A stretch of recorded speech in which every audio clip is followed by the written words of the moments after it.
What if we could travel to the most gigantic planet in our solar system? What would we discover? What mysteries do its icy moons and eternal storms conceal? Visible to the naked eye in the night sky, this gaseous planet has captivated mankind for millennia. The Romans, fascinated by its majestic brilliance, associated it with the god of gods, Jupiter. It was a symbol of power and mystery. And yet, despite this fascination, Jupiter remains a distant, almost inaccessible world. But humans are explorers at heart, always ready to push back the frontiers of the unknown. Today, it's scientists who peer into its tormented clouds, searching for clues to the origin of our solar system, and perhaps to the existence of life elsewhere in the universe. Their probes traverse space, their telescopes probe the invisible, and their theories push back the boundaries of our understanding. Dear traveler, welcome. Today we're embarking on an incredible journey. We're off to explore one of the wonders of our solar system, Jupiter, the queen of the planets, which has reigned majestically for billions of years. But Jupiter isn't just a planet, it's a kingdom. Its atmosphere seems almost alive, its invisible forces sculpting the space around it. And beyond it, a multitude of hidden worlds gravitate in its shadow. What secrets does it hold? But before you set off on your next adventure, be sure to like the video and subscribe to the channel so you don't miss a thing. Thank you, and get ready. The journey to Jupiter starts now.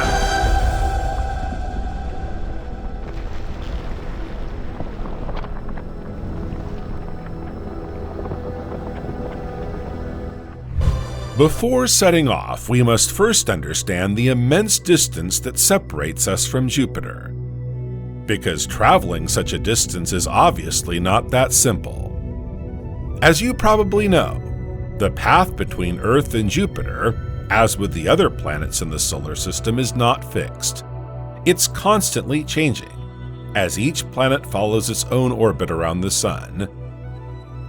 Earth, closer to the Sun, takes 1 year to go around it, while Jupiter, in a much larger orbit, takes almost 12 years. As they revolve around the Sun at different speeds and on different paths, their relative positions change continuously. Sometimes they end up on the same side of the Sun, closer together, and sometimes they're on opposite sides, much further apart.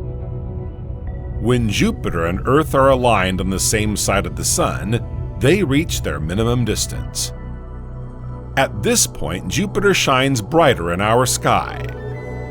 But the distance is still impressive, around 590 million kilometers or 370 million miles.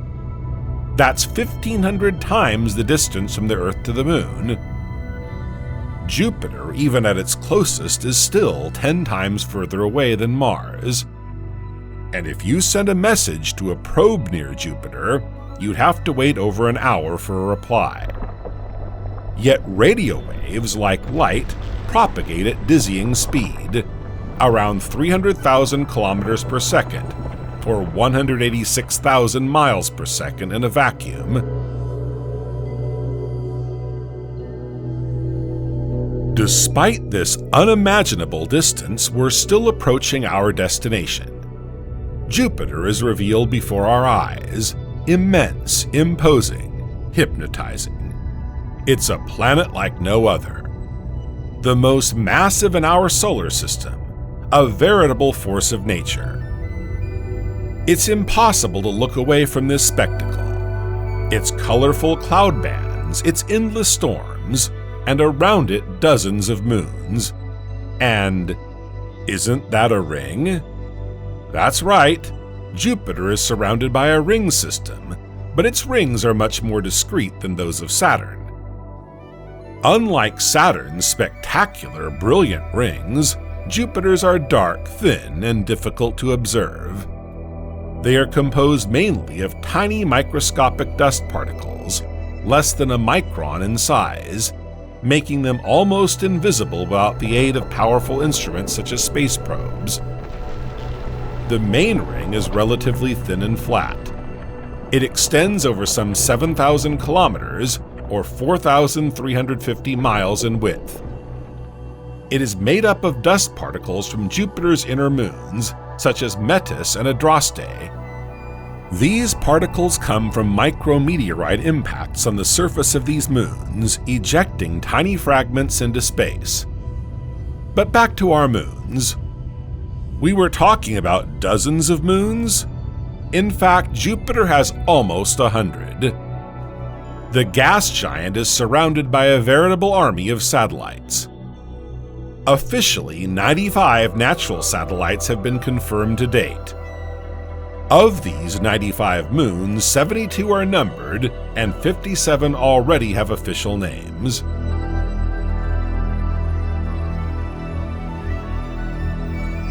But among this multitude of objects, some satellites stand out for their size. Perhaps you've already heard of Ganymede? At 5,300 kilometers, or 3,300 miles in diameter, Ganymede is even bigger than Mercury. But big or small, all these moons are fascinating, especially the way they orbit Jupiter like planets around a star. They follow perfectly balanced trajectories, held in place by Jupiter's incredible gravity. And the comparison with the mini-solar system doesn't end there. Jupiter shares other striking similarities with a star, not least in its composition. Like the Sun, it's made up mainly of hydrogen and helium. However, unlike a star, Jupiter doesn't shine. Why is that? Because it's simply too small. That's right. To become a star, you need more than just the right elements. It also requires a gigantic mass, large enough to generate colossal pressure and temperature in its core. It is this pressure that triggers nuclear fusion, the process that transforms hydrogen into helium and releases phenomenal energy in the form of light and heat. Jupiter, for all its impressive size, falls far short of the mark. In fact, it would have needed to be around 80 times more massive to ignite and become a star. That's why it's sometimes called a failed star. But this term doesn't do it justice, because Jupiter is anything but a failure.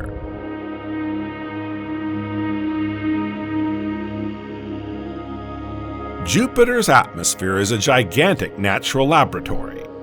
Helium, hydrogen, but also traces of methane, ammonia, and other complex chemical compounds. These elements combine to form Jupiter's famous cloud bands, which stripe the planet in spectacular fashion. The bright bands, called zones, are made up of cold clouds of icy ammonia that rise into the atmosphere. Conversely, the dark belts expose deeper, hotter gases, which descend to the lower layers. This constant to and fro creates phenomenal turbulence. But what makes Jupiter's atmosphere even more unstable is its exceptional rotational speed. The giant planet completes a full revolution on itself in just 9 hours and 55 minutes, making it the fastest spinning planet in the entire solar system. This ultra-fast rotation has several major consequences. Firstly, it gives Jupiter its slightly flattened shape, known as an oblate ovoid. Its equatorial diameter is greater than its polar diameter. Secondly, this rotational speed fuels powerful winds that blow parallel to the cloud bands. These winds are so fast that they contribute to the planet's striated appearance, where zones and belts seem to stretch indefinitely. Jupiter's rapid rotation also amplifies Coriolis forces, responsible for the formation and maintenance of the gigantic weather systems seen on its surface. These forces create massive atmospheric vortices, such as the famous Great Red Spot, a colossal storm that has lasted for centuries and could engulf the Earth several times over. A gigantic storm or anticyclone, its extremely violent winds blow at over 700 kilometers per hour, or 435 miles per hour. For centuries, it was assumed that this phenomenon was first observed by Cassini in 1665 and had therefore been raging for 360 years. But recent research has cast doubt on this assertion. Scientists now believe that the anticyclone observed by Cassini was not the Great Red Spot we know today, but another massive storm that has now disappeared. Between 1713 and 1831, no observations of this phenomenon were reported. However, the instruments of the time would have made it possible to detect it. This silence suggests that Cassini's Great Red Spot disappeared and that the current storm formed much later, around 1850. The shrinkage observed today seems to confirm this dynamic. Just as an ancient storm may have disappeared in the past, the current Great Red Spot could also fade with time. Once measuring almost 40,000 kilometers, or 25,000 miles in diameter, it was 3 times larger than the Earth. Today it measures less than 16,000 kilometers, or 10,000 miles, and is getting smaller every year. Some researchers estimate that it could disappear completely within 10 to 20 years.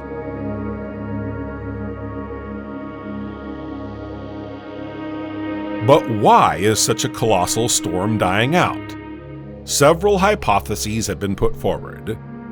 The first suggests that the Great Red Spot is losing energy by interacting with surrounding cloud bands, which are disrupting its rotation. Another hypothesis points to a gradual weakening of the winds that fuel its movement, thus reducing its power.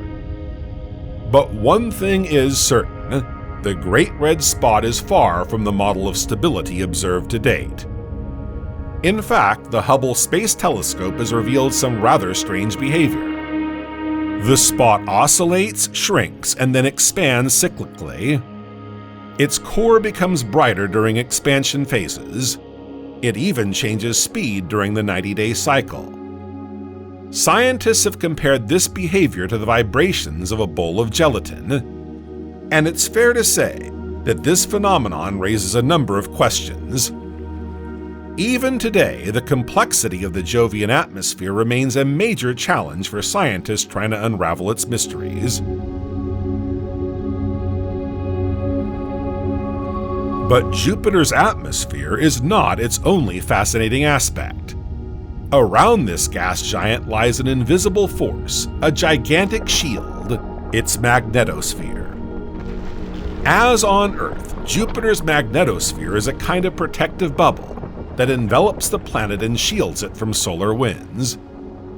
But it is the largest continuous structure in the solar system outside the heliosphere. If it were visible from Earth, it would occupy a larger place in our night sky than the full moon. This is because it extends for millions of kilometers around our planet. Towards the Sun, it reaches about 3 million kilometers, or 2 million miles. And behind Jupiter, it forms a magnetic tail, stretching over 1 billion kilometers, or 600 million miles, almost the distance between Saturn and the Sun. But where does such immensity come from? How is this bubble formed? Let's plunge into the heart of Jupiter to better understand this mechanism.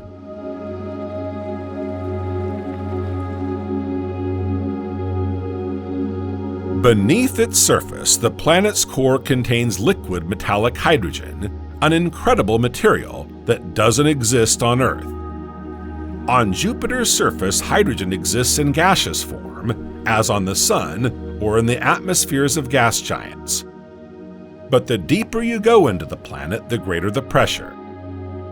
At depths of several tens of thousands of kilometers, pressure reaches more than 3 million times that of the Earth's atmosphere, and temperatures exceed 10,000 degrees Celsius, or 18,000 degrees Fahrenheit. In these extreme conditions, hydrogen atoms are so compressed that their electrons break away from the nuclei, transforming hydrogen into a metallic liquid. The liquid acts as an electrical conductor, much like conventional metals on Earth. Thanks to Jupiter's ultra-fast rotation, gigantic electrical currents are created in this layer of metallic hydrogen. These currents generate a magnetic field 20,000 times stronger than that of the Earth. This field is so colossal that it pushes the solar wind far out into space, creating a protective bubble known as the magnetosphere. But beware, it's not just a passive shield. It's also a zone of raw, intense, almost uncontrollable energy. Inside Jupiter's magnetosphere, charged particles, mainly electrons and ions, whirl around at dizzying speeds, trapped by the planet's titanic magnetic field. These particles form what are known as radiation belts.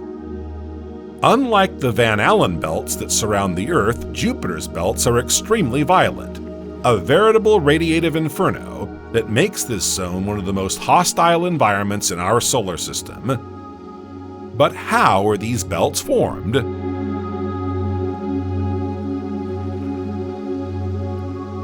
The solar wind is the main source of energy for Jupiter's radiation belts.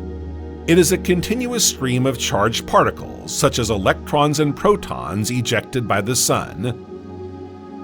These particles travel at incredible speeds, up to 800 kilometers per second, or 500 miles per second, carrying some of the Sun's energy throughout the solar system.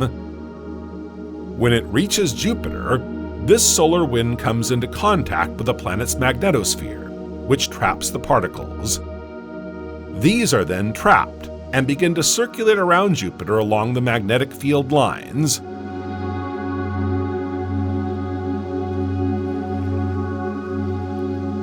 In the midst of all this chaos, Jupiter has another unexpected ally, its volcanic moon Io.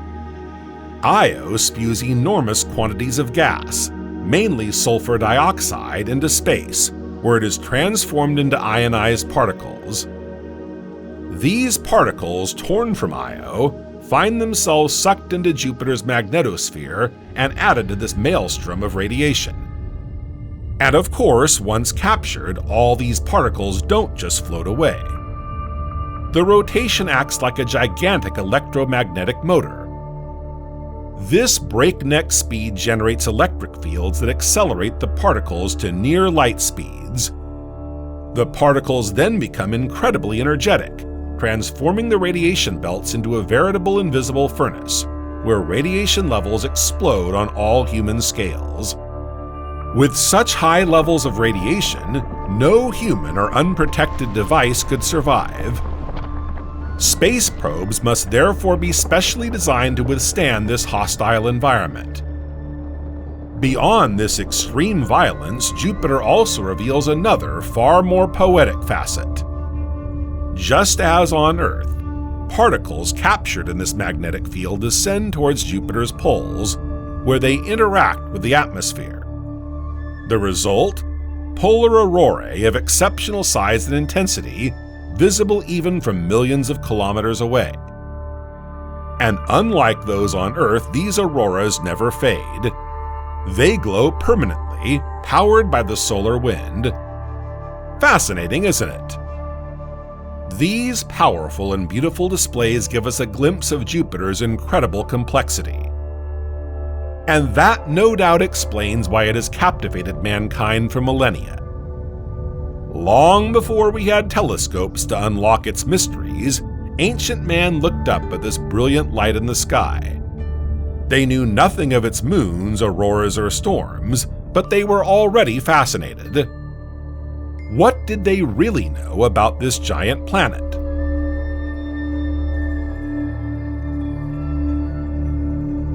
As early as the 2nd millennium BC, the Babylonians had spotted Jupiter in the night sky. They associated this planet with Marduk, their sovereign god. Thanks to their very precise observations, they had already identified its orbital cycle of around 12 years. This orbital cycle corresponds to the time required for Jupiter to make one complete revolution around the Sun. Seen from Earth, this means that Jupiter crosses the various constellations of the zodiac in about a year for each of them, thus completing a full circle of the sky in 12 years. The Babylonians, thanks to their patience and centuries of assiduous observation, had noticed this regular movement of Jupiter among the fixed stars. They recorded his movements in cuneiform tablets, linking his appearances to omens and earthly events. For example, the Mul Epin text, written in 650 BC, states, "If the star of Marduk becomes visible at the beginning of the year, that year the harvest will be abundant."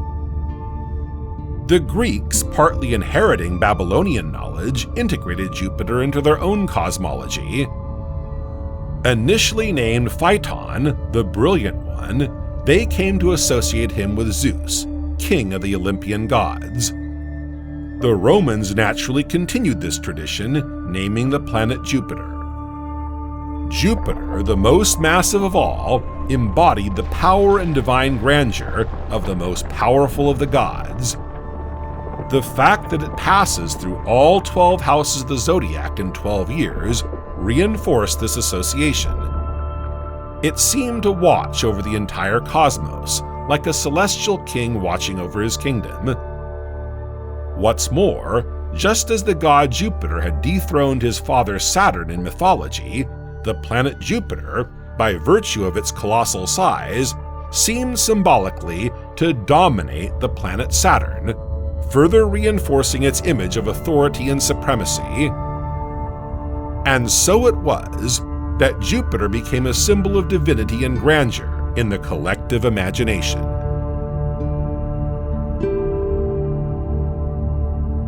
But this fascination with Jupiter was not confined to the Greeks or the Romans. In their time, the Mayans, astronomers just as brilliant as the Babylonians, also observed Jupiter with impressive precision. They traced its path across the sky, integrating its movements into their calendars and myths. And yet in Europe, it took much longer for Jupiter to become a subject of scientific study. Centuries of silence, with the planet still shining in the sky and no one attempting to unlock its secrets. Then, in the 17th century, everything changed. With the invention of the telescope, Galileo revolutionized our understanding of Jupiter. In 1610, he pointed his instrument at this giant planet and made a discovery that would revolutionize our vision of the universe. He observed its 4 main moons, Io, Europa, Ganymede, and Callisto. These moons orbiting Jupiter proved something incredible at the time. Not everything revolves around the Earth. This simple observation confirmed Copernicus's revolutionary idea that the Earth was not the center of the universe. Thanks to Jupiter and its moons, our vision of the cosmos changed forever. And where do we stand today? Thanks to modern telescopes and space missions like Juno, Jupiter continues to reveal its secrets. We're gradually discovering how giant planets are formed, and perhaps even whether its icy moons are capable of harboring life.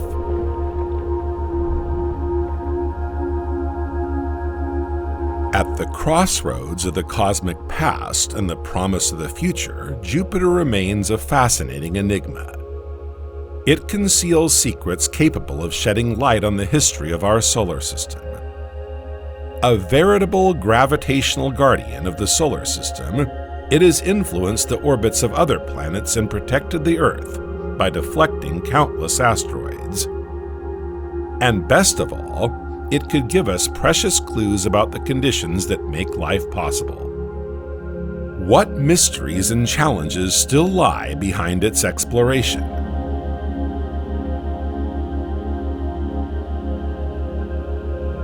Jupiter is a veritable relic of the past. past, a witness to the earliest days of our solar system. Some 4.5 billion years ago, shortly after the birth of the Sun, Jupiter was born into cosmic chaos. In the first few million years, the solar system was nothing more than a proto-solar nebula, a gigantic whirlpool of gas, dust, and debris in perpetual collision. And it was in the heart of this vortex that Jupiter began to form. Thanks to its strategic position, it captured a large proportion of the light gases present, notably hydrogen and helium, and it quickly accumulated enough material to become the solar system's first giant planet. Unlike rocky planets like Earth, which have undergone major transformations, Jupiter has remained relatively stable over time. In this sense, it acts as a time capsule, preserving the chemical and physical conditions of the time when our solar system was still a young ecosystem in formation. Studying Jupiter is like going back in time. Its atmospheric composition offers us a unique window on the chemistry of the original solar nebula. The abundances of hydrogen, helium, methane, ammonia, and to a lesser extent water, play a decisive role in our understanding of Jupiter. These elements, detected in the planet's atmosphere, give us clues as to the materials available during the formation of the solar system. Gas giants like Jupiter formed very early in the history of the solar system, capturing much of the primordial gas present in the solar nebula. Studying their composition is therefore akin to delving into the archives of that distant period. This data is essential not only for reconstructing the history of our own solar system, but also for comparing our models with those of other stellar systems. And fortunately, we have allies to further our knowledge. Space missions like Juno, launched in 2011, have revolutionized our understanding of Jupiter's internal structure. One of the biggest surprises has been the discovery of a dilute core, a structure that is less compact than expected. Contrary to what classical models assumed, Jupiter's core appears to be a diffuse mixture of heavy elements and hydrogen, extending over a significant part of the planet. This unusual structure could be the result of a massive collision with another celestial body early in Jupiter's history, a cataclysmic event that would have upset its formation. And that's not all. Juno also studied the dynamics of the Jovian atmosphere, revealing complex convection systems and deep winds that extend far beyond the visible layers. In other words, scientists are discovering that Jupiter is even more mysterious and complex than they imagined.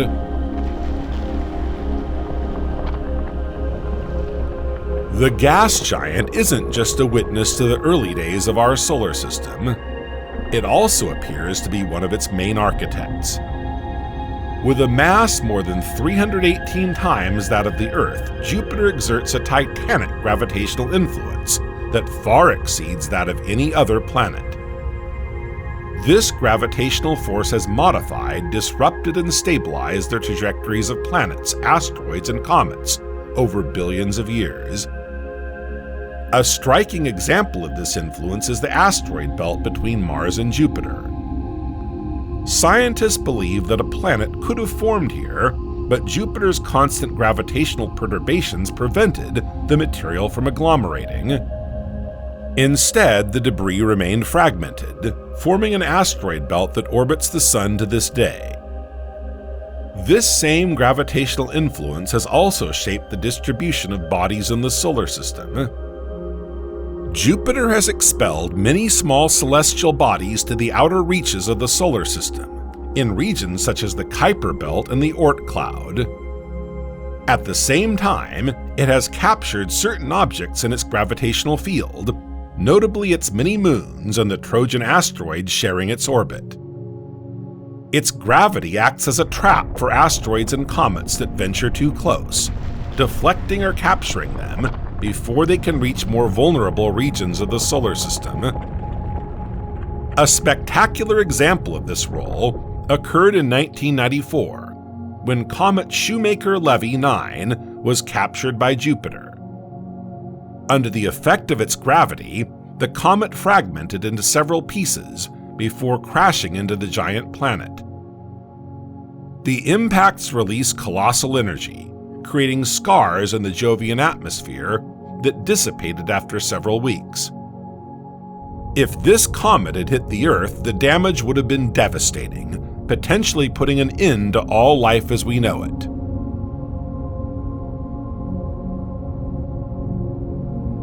But Jupiter's role in the creation of our solar system may have been even more important. According to some theories, Jupiter also played a major role in planetary migrations, profoundly reshaping the architecture of the early solar system. One of the most fascinating hypotheses is that of the Great Migration, or Grand Tack model. This theory proposes that Jupiter, shortly after its formation, did not immediately settle into its current orbit. On the contrary, it would have first migrated towards the interior of the solar system before moving outwards again, a two-stage movement comparable to a navigational maneuver. And this move would not have been without consequences. By moving inwards, Jupiter would have disturbed the surrounding materials, mixing ice-rich bodies from the outer reaches of the solar system with drier materials from the inner regions. Then, as it moved outwards again, it would have introduced objects of varying compositions, creating what we know today as the asteroid belt. But that's not all. This movement would also have had major consequences for the Earth and other rocky planets, including Mars. Have you ever wondered why Mars is smaller than its neighbors, Earth or Venus? By disrupting the materials present in the region where Mars was formed, Jupiter would have deprived this planet of sufficient material for its growth. Better still, Jupiter's migrations would also have played a decisive role in bringing water to Earth. By interacting with ice-rich asteroids and comets, Jupiter would have deflected a large number of these bodies towards the inner planets. These primordial bombardments would have brought not only water, but also essential organic molecules, helping to pave the way for the appearance of life. These are, of course, only hypotheses for the moment. But what's fascinating is that these theories are echoed in observations made elsewhere in the universe. Over the last few decades, the discovery of exoplanets, worlds orbiting other stars, has revealed a whole variety of planetary systems, quite different from our own. Among these discoveries, hot Jupiters have particularly intrigued astronomers. Hot Jupiters are gas giant planets, similar to Jupiter in size and mass, but orbiting extremely close to their star. Unlike our own Jupiter, located at a comfortable distance from the Sun, hot Jupiters are often found at distances well below that of Mercury in our solar system. At these positions, temperatures are so high that their atmospheres can be literally blown by stellar winds, sometimes revealing comet-like tails of gas. These observations reinforce the idea that planetary migrations are a common phenomenon in the universe. They also show that the outcome of these displacements can profoundly influence the architecture of a planetary system and the possibility of habitable worlds emerging. But then, what defines a habitable world?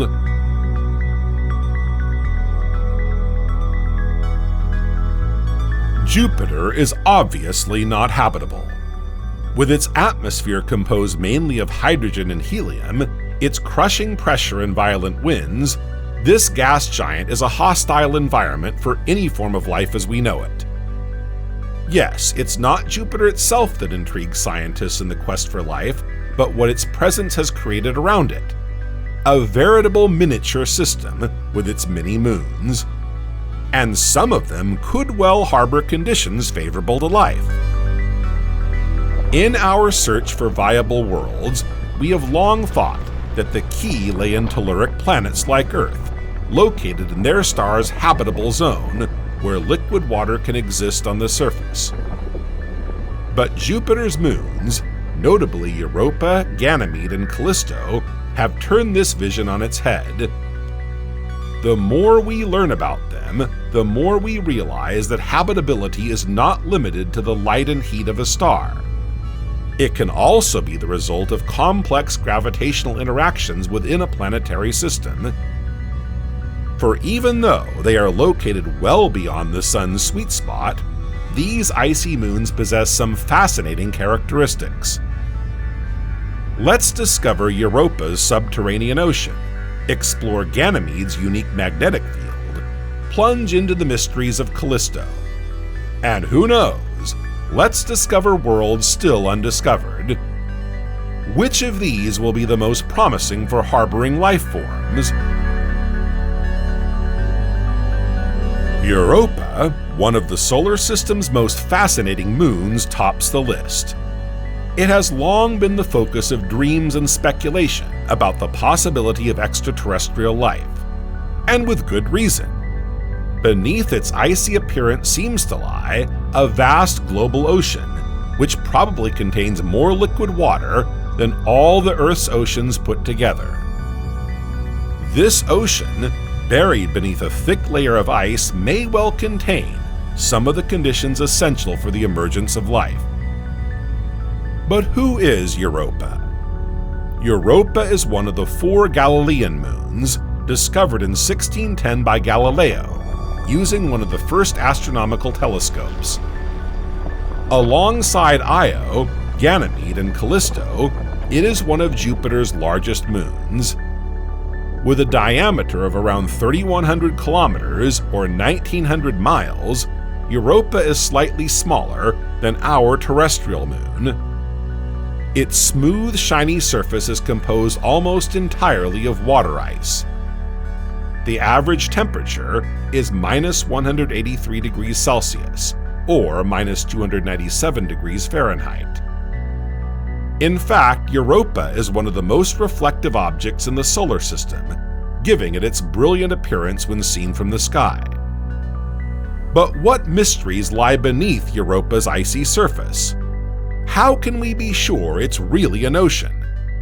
And above all, how can there be liquid water in such an icy environment?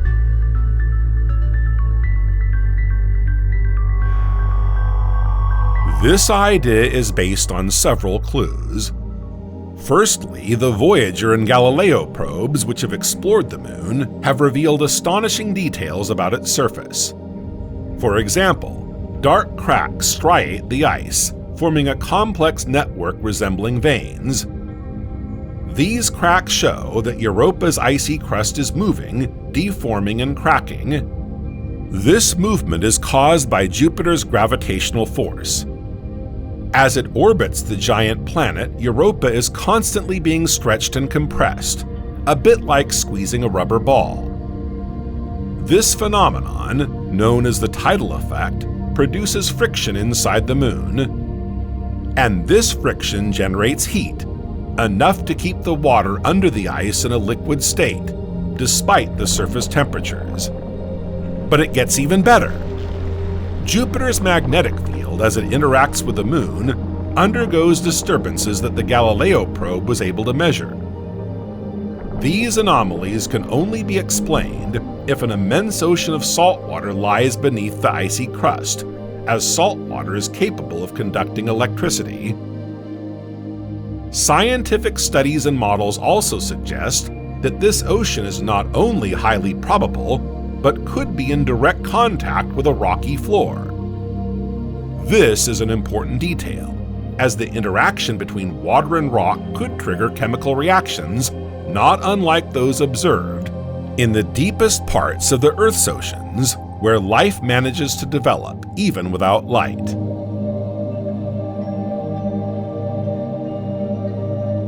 Another recent discovery reinforces this hypothesis.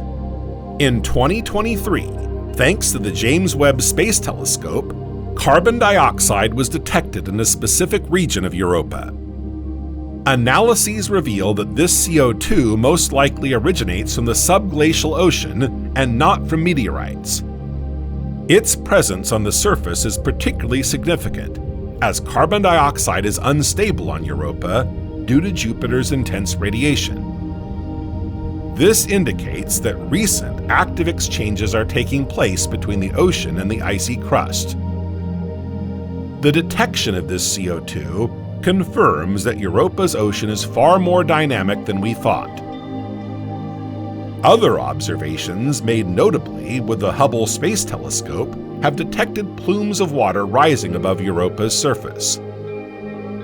These geysers, similar to those seen on Saturn's moon Enceladus, suggest that the underground ocean may be communicating directly with space. These eruptions, which spew water and chemical compounds into space, are an incredible opportunity to study the composition of this ocean without having to drill through the ice. It has to be said that the layer of ice covering Europa, estimated to be between 10 and 30 kilometers thick, represents a considerable barrier to any attempt at direct exploration. But this is not the only challenge. Another difficulty, and not the least, comes from the extreme environment in which the moon is located. Europa is constantly bombarded by intense radiation from Jupiter's magnetosphere. This radiation could make it impossible for organisms to survive on the surface.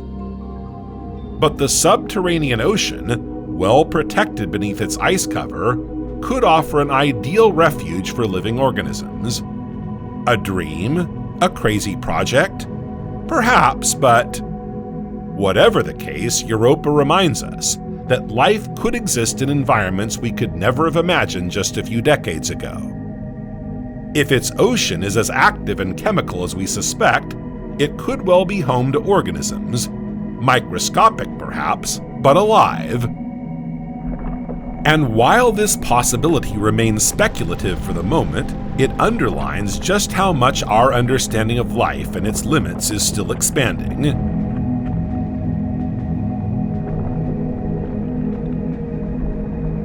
If Europa fascinates with its subterranean ocean, Ganymede, another of Jupiter's Galilean moons, is not to be outdone. With a diameter of some 5,260 kilometers, or 3,300 miles, it is not only Jupiter's largest moon, but also the largest moon in the solar system, surpassing even the planet Mercury in size. Yet it's not just its size that makes Ganymede so impressive. Like Europa, Ganymede is home to an underground ocean, buried beneath several kilometers of ice. The first evidence of this ocean came from the Galileo mission, which flew over Ganymede in the 1990s. The probe's instruments detected anomalies in Jupiter's magnetic field as it interacted with the moon. These anomalies can be explained by the presence of an electrically conductive salty ocean beneath an icy crust. But it's the observations from the Hubble Space Telescope that are most intriguing. In 2015, Hubble detected variations in Ganymede's bright aurorae, caused by its electromagnetic interaction with Jupiter. These variations could only be explained if an immense liquid ocean lay beneath the surface. But wait, if Ganymede produces auroras, what else does that mean? That's right, you've got it. Ganymede has a unique feature among all the moons in the solar system: its own magnetic field. Created by a moving core of liquid iron, this magnetic field is similar to that of the Earth, albeit much weaker. As a result, the auroras are quite beautiful. But that's not the most interesting part. It also offers protection from the intense radiation emanating from Jupiter. Unlike Europa, which is directly exposed to this radiation, Ganymede benefits from a certain shielding. This magnetic protection could play a vital role in preserving the chemical conditions necessary for the emergence of life forms. Even more fascinating, if possible, is the fact that Ganymede has a thin atmosphere composed of oxygen. Discovered thanks to observations by the Hubble Space Telescope in the 1990s, this atmosphere is extremely tenuous and could not support life as we know it. But it remains intriguing, as oxygen is thought to come from the disintegration of water molecules on the surface, under the effect of solar radiation.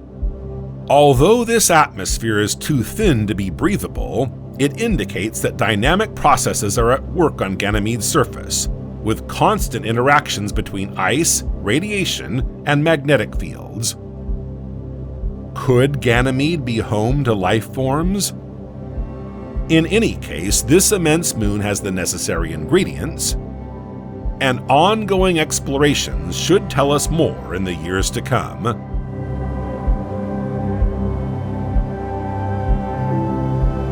Among Jupiter's Galilean moons, Callisto is clearly the least hostile. Located around 1.8 million kilometers or 1.1 million miles from Jupiter, it is the furthest away of the giant planet's large moons. This distance gives it a considerable advantage. Callisto is much less exposed to the intense radiation of the Jovian magnetosphere. This feature makes it a serious candidate to become a base for future human exploration, a safe anchorage point for robotic and manned missions to more active moons like Europa or Ganymede. But don't let its apparent tranquility fool you. Callisto has many secrets to reveal. Callisto is the solar system's third largest moon and Jupiter's second most massive, with a diameter of 4,820 kilometers, or 3,000 miles. Its surface, composed of ice and rock, is one of the oldest and most cratered in the solar system. Every impact, every visible scar, tells a story that is billions of years old. Unlike its neighbors Europa and Io, Callisto seems to have seen very little internal activity during its history. This absence of tectonics or surface renewal makes it an almost untouched time capsule, a veritable open book on the early stages of the solar system's formation. But if Callisto's surface appears frozen, data from the Voyager and Galileo missions have revealed a detail that could change our understanding of this moon. It too could be home to an underground ocean. Located at a depth of around 155 kilometers or 95 miles, this ocean would be buried beneath a particularly thick and stable crust of ice. On the surface, Callisto also has a thin atmosphere composed of hydrogen, carbon dioxide, and a little oxygen. Again, as on Ganymede, this atmosphere is far too thin to support life forms similar to those found on Earth. Nevertheless, all these conditions combine to give Callisto a fascinating scientific potential, making it an ideal base from which to deepen our understanding of Jupiter's moons.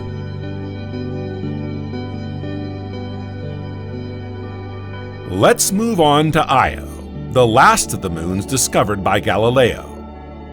At first glance, this moon, slightly larger than our earthly moon, looks like something out of a surrealist painting. Its surface, tinged with yellow, red, and black, is the result of a phenomenon that makes it unique in the entire solar system: extreme volcanic activity. In fact, Io is the most volcanic moon known. But that's not its only record. It also contains the least amount of water and is the densest moon in the solar system. There are no traces of impact craters here, like on the Moon or Callisto. Everything is constantly being erased, covered by new lava flows or volcanic fallout, leaving a surface of astonishing geological youth. And among these ever-changing landscapes, immense mountains stand out. Some exceed 10 kilometers or 6 miles in height, defying terrestrial summits. These reliefs are not the result of plate tectonics as on Earth, but of the titanic forces that shake Io's crust, relentlessly compressing and fracturing it. For beneath this surface, which seems icy cold with temperatures dropping to minus 143 degrees Celsius or minus 225 degrees Fahrenheit, lies a burning heart. Less than 50 kilometers or 30 miles below the surface, an ocean of magma boils, heated to over 1200 degrees Celsius or 2190 degrees Fahrenheit. It is this magma that fuels the hundreds of active volcanoes visible on the surface, veritable valves for this overheated moon. Their eruptions are among the most powerful in the solar system, spewing plumes of sulfur and gas more than 500 kilometers, 300 miles, above the surface. The lava that erupts is not the same as on Earth. It's composed of molten sulfur, which solidifies as it falls to form the colorful deposits characteristic of Io's surface. But why is Io so volcanic?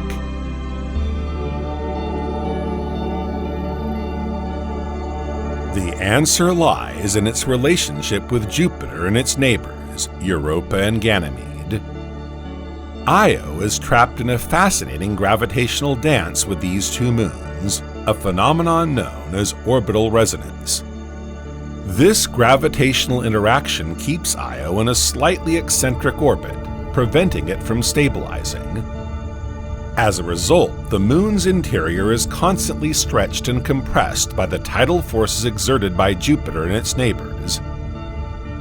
This incessant stretching causes intense friction inside Io, generating colossal heat. This heat is sufficient to melt part of its mantle, forming reservoirs of magma beneath the surface. Io's volcanism is therefore a direct consequence of these titanic gravitational forces. But Io is not only a fascinating world in terms of its internal activity, it is also a key player in the Jovian system. The massive eruptions that shake its surface release immense quantities of sulfur dioxide, forming a fleeting atmosphere around the moon. Some of these particles escape into space at a rate of 1 ton per second. Captured by Jupiter's magnetic field, they feed Jupiter's rings and reinforce its magnetosphere. Io is therefore a veritable natural laboratory, a well of knowledge for scientists. But it's also a hostile world. Between Jupiter's intense radiation, its total absence of water, and its freezing temperatures, it is one of the most extreme environments in our solar system. Icy on the surface, scorching beneath its feet, calm on the surface, but stirred by colossal forces, Io is an untamable moon, shaped by gravity and fire, a world that never ceases to surprise and challenge our understanding. And yet, Io is just one piece in the vast jigsaw puzzle that is the Jovian system. While the Galilean moons often steal the show, Jupiter is surrounded by an army of satellites, large and small, each playing a unique role in this complex and fascinating system. Among them, the Amalthea group comprises 4 moons close to the planet: Metis, Adrastea, Amalthea, and Thebe. These moons orbit so close to Jupiter that some, like Metis and Adrastea, complete a full orbit in less than a Jovian day. Their proximity places them at the heart of Jupiter's ring system, which they feed with dust, thanks to the constant impact with micrometeorites. Amalthea, Jupiter's 5th largest moon, stands out for its size and history. Scientists believe that it did not form in its present location, but was displaced by the planet's gravitational influence. Beyond these inner moons, Jupiter has dozens of more distant satellites. The majority of these small moons, often measuring less than 10 kilometers, or 6 miles, have retrograde orbits, i.e., they rotate in the opposite direction to Jupiter's rotation. Many of them could be asteroids captured by the planet's powerful gravity. These moons bear witness to Jupiter's tumultuous past and continue to shape its environment. But to unravel their mysteries, as well as those of giants like Europa and Ganymede, we need to go further. For several decades, revolutionary space missions have been helping us to better understand this colossal world.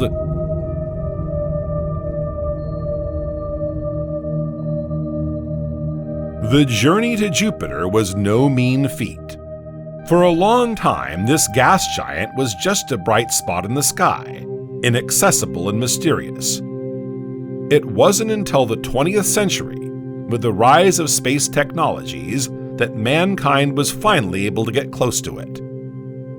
Among the missions that have marked the history of this exploration, there is one probe in particular that opened up a new era in our understanding of Jupiter, Voyager 1.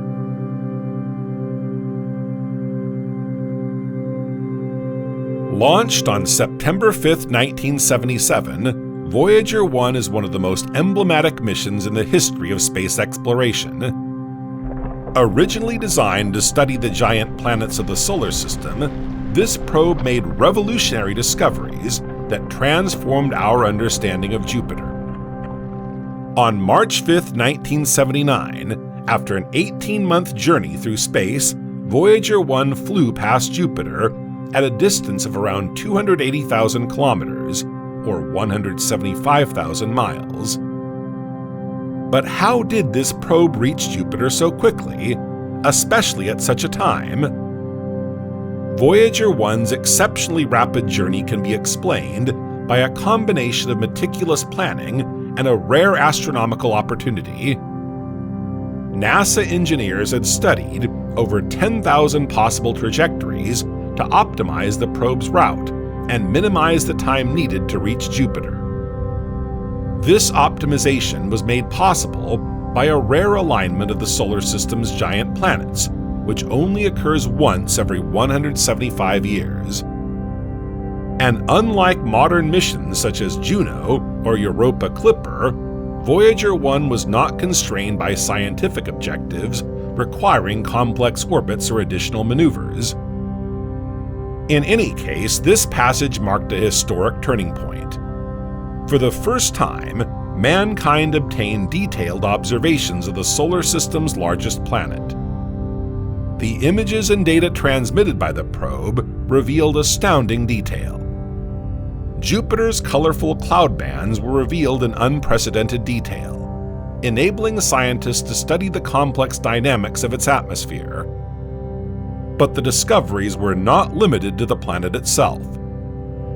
Voyager 1 revealed the existence of Jupiter's previously unknown rings and captured spectacular images of its moons. Among them, Io was particularly fascinating.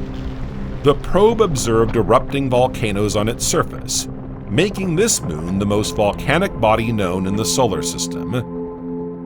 The Voyager 1 mission then continued on its way to Saturn, then out of the solar system, becoming the first man-made object to enter interstellar space.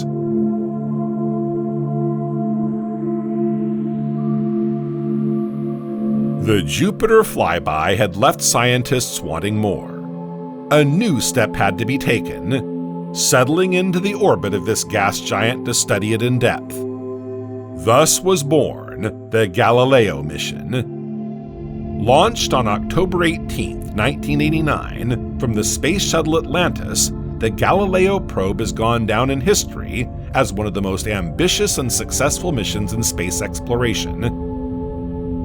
It took 6 years for Galileo to reach Jupiter after a complex journey using the gravitational assistance of Venus and Earth. On December 7, 1995, the probe finally entered orbit around the gas giant, becoming the first spacecraft to achieve this feat. Initially scheduled for 2 years, the mission was extended until 2003.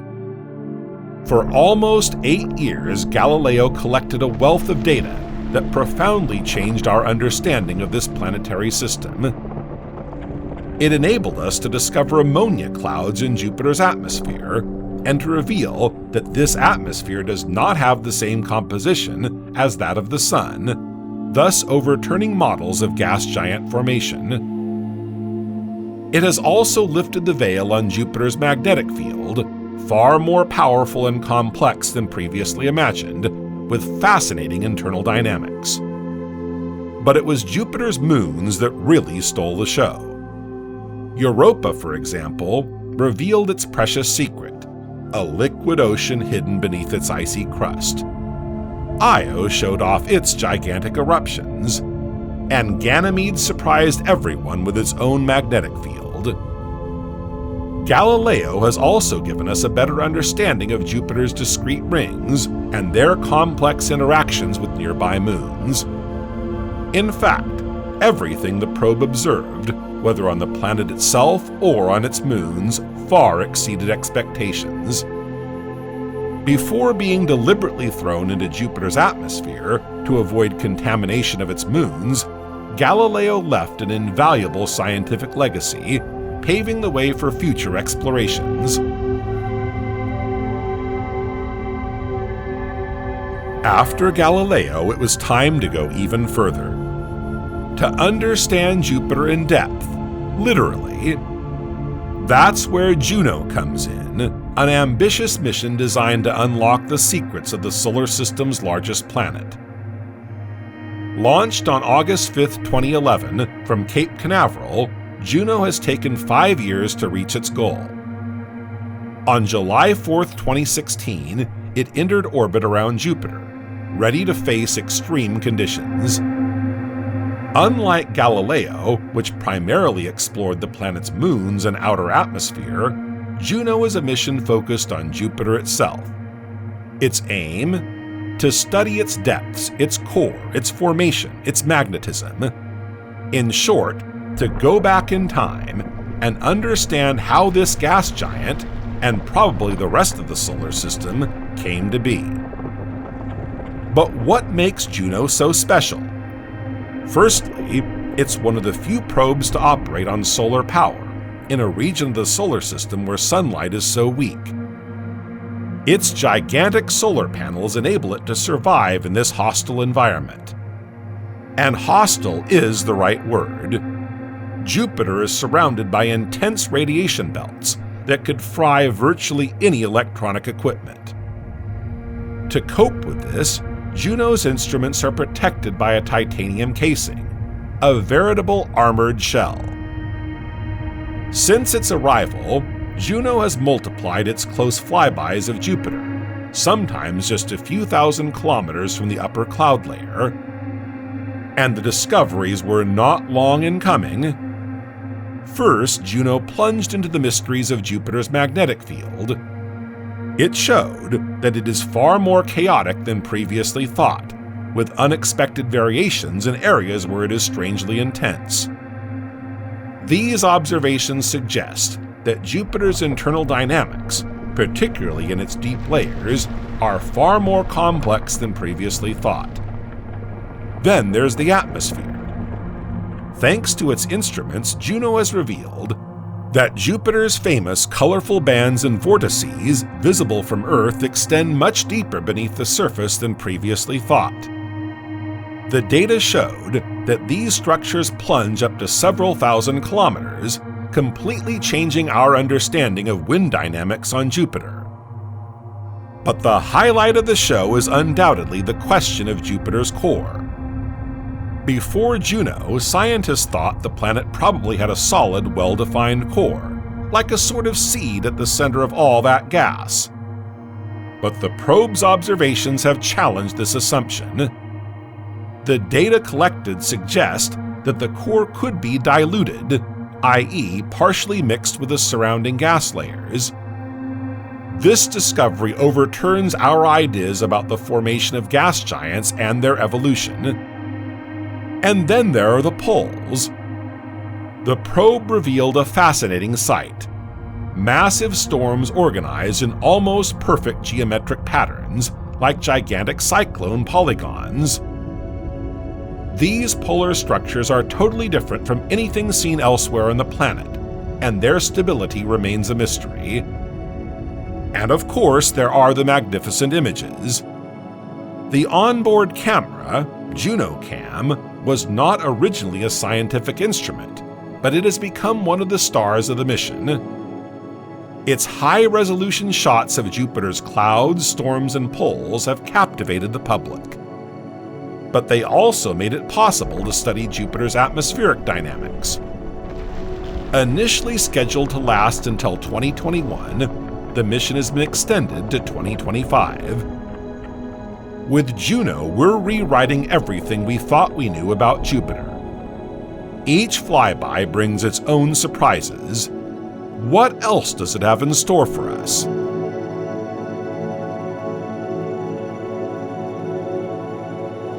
What if 3 icy moons orbiting the giant Jupiter held the answers to the big questions about the emergence of life elsewhere than on Earth?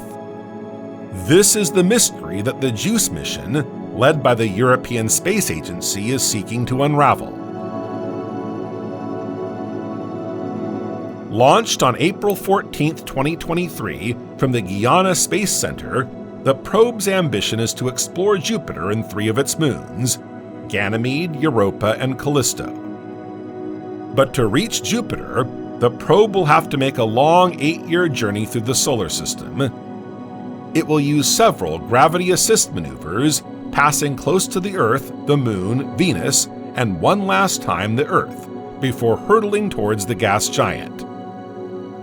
Its arrival is scheduled for July 2031, and once there, it will begin a series of close flybys of the icy moons before placing itself in orbit around Ganymede in 2034.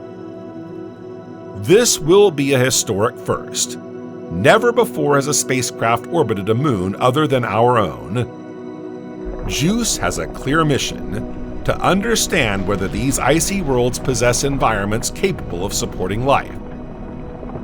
To do so, it will study their surface, composition, internal structure, and even their interactions with Jupiter's magnetosphere.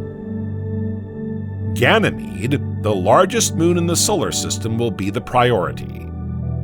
With its own magnetic field and the supposed presence of an immense underground ocean, it fascinates scientists. But what if this ocean, hidden beneath kilometers of ice, harbors something more? Active chemistry? Ecosystems? A form of life we've never imagined? What surprises does JUICE have in store for us?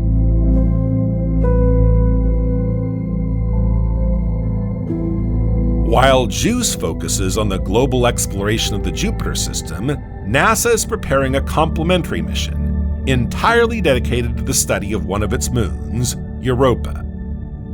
Called Europa Clipper, this mission directly targets the potential habitability of this icy world, considered one of the solar system's best candidates for harboring life. Launched on October 14, 2024, Europa Clipper has embarked on a journey of nearly 2.9 billion kilometers, or 1.8 billion miles, to reach Jupiter in April 2030. Unlike JUICE, which will orbit Ganymede, Europa Clipper will make 49 close flybys of Europa, passing at altitudes sometimes less than 25 kilometers or 15 miles from its surface. The aim of the mission is to shed light on Europa's mysteries, to measure the thickness of its ice crust, to understand the exchanges between its hidden ocean and its surface, and to analyze its chemical composition. Scientists dream of finding out whether this icy world has the right conditions for the appearance of life.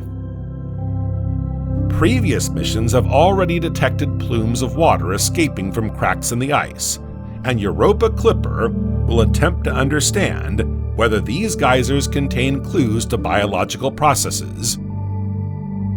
Past and present missions around Jupiter have already enabled us to reach incredible milestones in our understanding of our solar system. Thanks to Voyager 1, Galileo, and Juno, we've discovered fascinating worlds, extreme environments where violence and beauty meet. Jupiter's titanic storms, deep winds, and permanent auroras. We've explored its moons, those worlds within a world, where subterranean oceans, sulfur volcanoes, and magnetic fields of their own defy all our expectations. But this is only the beginning. With ongoing missions such as JUICE and Europa Clipper, we're going beyond data collection. These explorations are ushering in a new era. They no longer simply describe phenomena, but directly question the origins of our solar system, the conditions necessary for the emergence of life, and the complexity of planetary environments. For these icy moons, although located far from the Sun's habitable zone, challenge our old certainties. They show that habitability and diversity of worlds can perhaps take unexpected forms, broadening our understanding of life. Robotic exploration of the Jovian system has opened up incredible prospects, but it also poses a fascinating question. Could we one day send humans to Jupiter and its moons? A manned voyage to Jupiter would be a monumental challenge, far more complex than a robotic mission. The journey time, even on a direct trajectory, would be at least a year and a half, requiring considerable quantities of vital resources and advanced technologies to recycle air, water, and food. The effects of microgravity on the human body, such as loss of muscle and bone mass, would have to be offset by innovative solutions such as artificial gravity. Added to this is the threat of radiation. Jupiter's magnetosphere, with its extremely powerful radiation field, is one of the most hostile environments in the solar system. Protecting the astronauts would require a massive shield, further increasing the constraints on the ship's design. What's more, current propulsion systems, based on chemical engines, are ill-suited to such ambitious interplanetary flights. Emerging technologies, such as nuclear or plasma propulsion, could reduce travel time to around a year, but they are not yet ready. Nevertheless, we can't help dreaming of Callisto. Stable, with little geological activity, it could serve as an advanced base for robotic or even human missions to explore more dynamic moons like Europa or Ganymede. Imagine a station on Callisto, powered by local resources and advanced technologies. But such a project would go far beyond scientific objectives. A manned voyage to Jupiter would above all represent a cultural and philosophical breakthrough.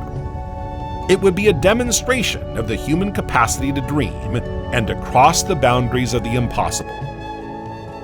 More than just a technological feat, it would be a testament to our collective will to explore and understand. Indeed, the exploration of Jupiter is not just a scientific quest. It prompts us to reflect on our own place in the universe. Observing these distant worlds, so different, yet governed by the same natural laws, reminds us what a precious exception our planet is. The Earth, with its perfect balance, is a miracle in the often hostile environment that is the cosmos. What will we do if we discover that life is commonplace in the universe? And what if, on the contrary, it's incredibly rare? Exploring the Jovian system is much more than simply discovering distant worlds. It's a journey through time, a plunge into the origins of our solar system, and a glimpse into the future of our place in the universe. With each mission, each flyby, each piece of data transmitted, we reach a new milestone in our understanding of the cosmos. But beyond the answers, it's the questions that matter most. Each mystery revealed hides another, and each discovery pushes us to go further. The exploration of Jupiter is not an end in itself. It's a springboard towards a better understanding of the universe and ourselves. Perhaps one day, mankind will set foot on an icy moon of Jupiter. Maybe we'll discover evidence of life or clues to the emergence of habitable worlds. But what is certain is that this adventure will continue to transform us. It will remind us that despite distances, obstacles, and uncertainties, we are made to explore, to understand, and to dream.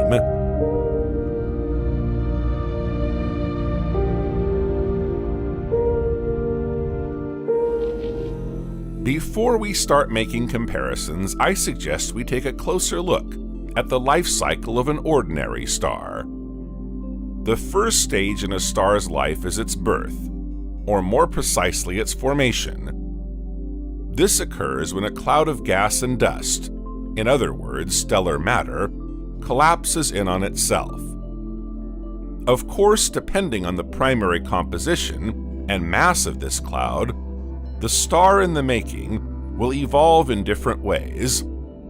Some will never go beyond the brown dwarf stage, while others, benefiting from abundant raw materials, will go so far as to create a black hole after a very long process and complete collapse. During the very first phase of transition, which can last several thousand years, the fall of gas towards the center of the cloud, due to gravitational energy, heats up the star in the process of formation. The pressure produced by the heat slows the contraction, and the star glows like a glowing ember. On the other hand, if the star's mass is less than 8% of the Sun's, its hydrogen cannot fuse. However, the heavy hydrogen present in the universe allows this brown dwarf star to shine minimally among its contemporaries. The next passage begins the main sequence of a star's life cycle, a crucial and relatively stable stage in its existence. The duration of this phase depends greatly on the type and size of the star concerned. The main sequence represents the period during which the star shines by converting hydrogen into helium in its core through the process of nuclear fusion. This process depends on the star's size, mass, and composition, but on average occurs when the star's core reaches a crucial temperature of around 10 million degrees Celsius, or 18 million degrees Fahrenheit. At these extreme temperatures, nuclear reactions become energetic enough to fuse hydrogen nuclei, producing helium while releasing a large amount of energy. This energy radiates outwards, creating a pressure that counteracts the gravitational force, trying to make the star contract in on itself. The time a star spends on the main sequence depends on its mass and hydrogen consumption. Massive stars with more available hydrogen will consume their fuel more quickly. For example, our Sun, a G-type star, has been on its main sequence for around 4.6 billion years, and is expected to remain there for another 5 billion years or so. By comparison, a smaller, less hot M-type star could remain on the main sequence for tens or even hundreds of billions of years.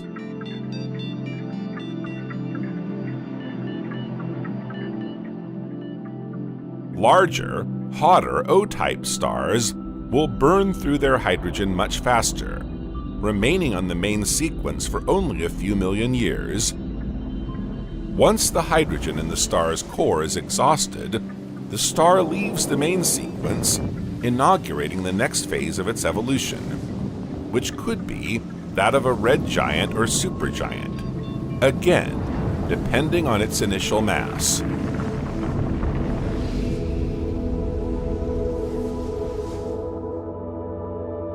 Throughout the cosmic ages, a star passes through several distinct phases, each determined by the delicate balance between gravity and thermal pressure, as well as by the amount of hydrogen available for nuclear fusion, From the very first moments of its birth, the star begins its life by transforming hydrogen into helium in the heart of its fiery entrails.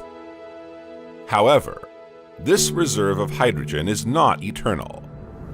As the hydrogen is depleted, the star enters a period of transition. During this phase, gravity begins to take over, further compressing the star's core, which in turn raises its temperature. This rise in temperature triggers the fusion of helium into heavier elements, such as carbon, while at the same time causing the star's surface to expand and cool. From there, the star's future is shaped differently, according to its original mass. Red dwarfs, tiny stars with less than half the mass of the Sun, live extremely frugal lives. Their surface temperature remains relatively low, around 3,300 degrees Celsius, and their frugal composition of hydrogen enables them to shine continuously for trillions of years. At the end of this prolonged period, these modest, persevering stars eventually transform into white dwarfs. Then over time, cool and solidify into crystalline spheres of carbon and oxygen. Stars similar to our Sun, with masses between 0.5 and 8 times the solar mass, have a more turbulent life. After exhausting their hydrogen, their cores contract, and the temperature rises drastically, reaching up to 100 million degrees Celsius, or 180 million degrees Fahrenheit. This intense heating initiates the fusion of helium into carbon. They then swell into red giants, colossal entities up to 1,000 times the diameter of the Sun. After ejecting their outer layers in the form of planetary nebulae, they leave behind a hot core that gradually cools to form a white dwarf. Slightly more massive stars, between 1.5 and 8 solar masses, follow varied trajectories, oscillating between cycles of contraction and expansion, fusing heavier and heavier elements in their cores until they reach iron.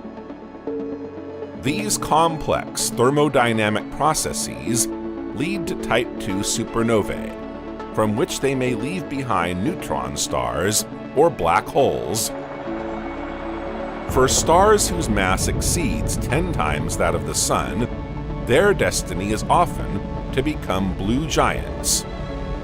These massive celestial entities are distinguished not only by their impressive size, but also by their frantic energy consumption. Their great mass means that they burn their nuclear fuel at a frenetic pace, resulting in a relatively ephemeral existence on the cosmic scale, lasting only a few million to a few tens of millions of years. During the blue giant phase, these stars undergo significant transformations. They leave the main sequence after exhausting the hydrogen in their cores, triggering a series of nuclear reactions that convert helium into carbon, and successively heavier elements are formed through nuclear fusion processes. The star continues to expand, its core contracting as its outer layers move away from the center. The ultimate fate of a blue giant is just as spectacular as its life. As nuclear fusion continues, generating heavier and heavier elements, the star's core becomes heavier until it can no longer support its own gravity. At this crucial stage, a cataclysmic implosion occurs, leading to one of the most fascinating phenomena in the universe, a supernova. This stellar explosion releases astronomical energy, briefly illuminating the cosmos before slowly fading away. The remains of these blue giants can then either form a dense neutron star or, if the mass is sufficient, a black hole. If blue giant stars are anything like vampire stars, the presence of the latter in globular clusters, where the star population is very old, raises a question, and it has something to do with the lifespan of blue giants. After all, blue giants are not known for living long.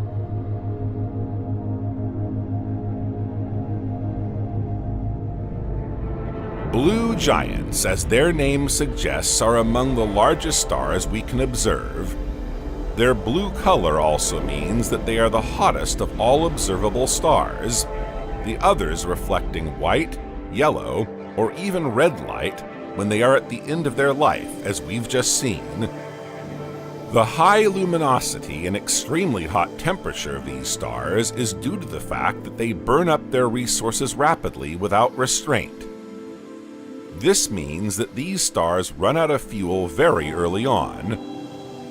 For this reason, blue giants have the shortest lifespan of all stars, between 10 and 100 million years, making them quite rare. For the same reason, blue giants mainly reside not far from the star-forming regions where they were born. Among the best-known blue stars are Regulus, the flagship star of the Leo constellation,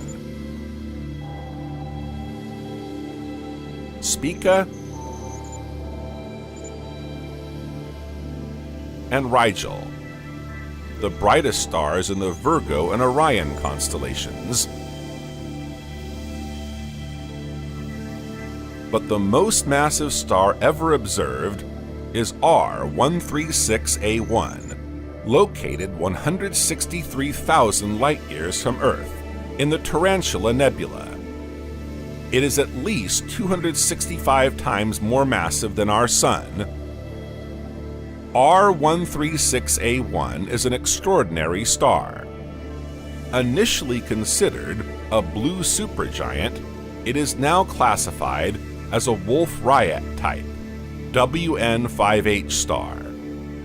In the early stages of its existence as a blue supergiant, R136A1 was characterized by extremely high temperatures and intense luminosity, all wrapped up in a spectacular bluish hue. These massive stars undergo intense nuclear reactions, fusing hydrogen into helium at an accelerated rate. Over time, the substantial loss of mass due to powerful stellar winds and the reduction in available nuclear fuel lead these majestic stars to transition to the Wolf-Rayet stage. Wolf-Rayet stars, like R136A1, display even more powerful and rapid winds, eroding their outer envelopes and exposing their fiery, tumultuous cores, where heavier elements are currently being formed. These stellar winds help seed the universe with a rich diversity of elements, serving as building blocks for future generations of stars, planets, and eventually life.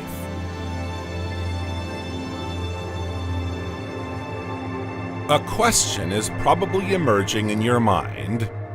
How can blue stars be found in globular clusters, which, far from being able to produce young stars, are populated exclusively by old red stars? However, blue stars do exist in this type of calm environment, at least on the surface. These are known as blue stragglers. These blue stars, which have all the characteristics of young stars during their main sequence, nevertheless evolve, mainly in globular clusters, which are conglomerates of very old stars. Indeed, these clusters, which gravitate in the galactic halo, were probably formed at the same time as their host galaxy, several billion years ago. So how can they be home to blue stars, the oldest of which are only 100 million years old? Are these juvenile-looking stars, located mainly in the center of clusters that sometimes contain hundreds of thousands or even millions of stars, really as young as they seem? Or have they found a subterfuge to extend their lifespan? And if so, to what detriment? That's what we're going to try to elucidate through the various discoveries made about them.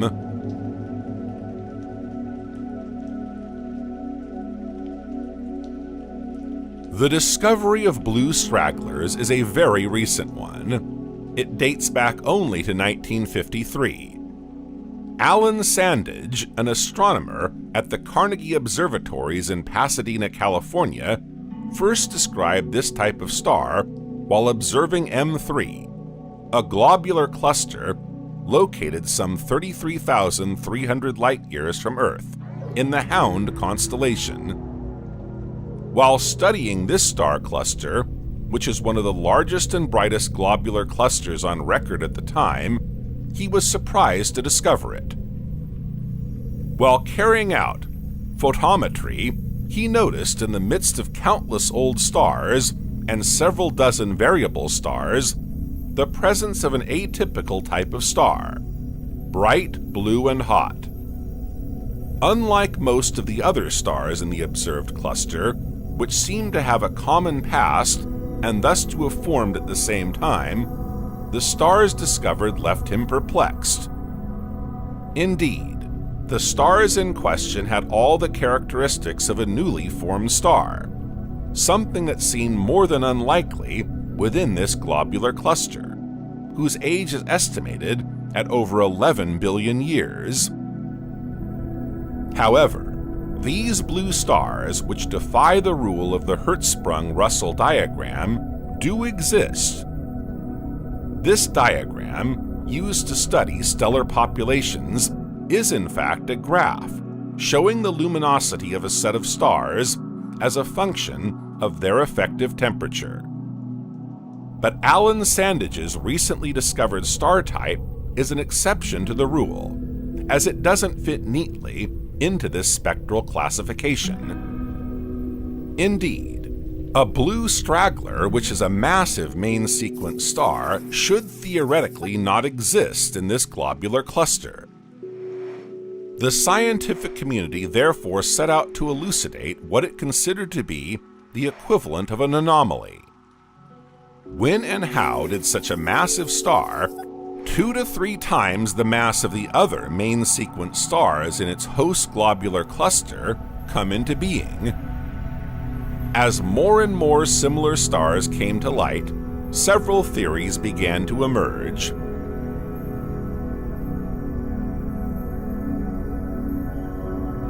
The most obvious of these was that the existence of such a star was potentially linked to its period of formation. The latter must have been much more recent than the formation of the cluster population as a whole. However, this explanation failed to convince most astronomers. In fact, these late-forming stars needed large quantities of dust and gas to form. However, the cluster got rid of these residual elements a long time ago, during its formation. The second hypothesis was that this star must be foreign to the cluster in which it was detected. Although spotted in the field of observation of the cluster under study, it might be physically unrelated to it and located on a different plane. In the same vein, another idea has also been put forward. The star may have been torn from the galaxy's disk and captured by the star cluster when it was a little too close to it. These last two theories were not accepted for very long, not least because of the location of these atypical stars within their host globular cluster. Indeed, blue stragglers are essentially located in the most central regions of the stellar cluster that hosts them, implying that their physical integration into the structure has not occurred recently. This possibility is inconsistent with their recent formation. A final theory, dating back to 1964, was based on possible interactions within the existing group of stars. Astronomers Fred Hoyle and W.H. McCrae put forward an identical hypothesis, namely that two neighboring stellar mass stars, forming a tight binary system, would have collided or transformed matter and eventually merged, giving rise to this massive, luminous colossus. For several decades, the mystery remained unsolved.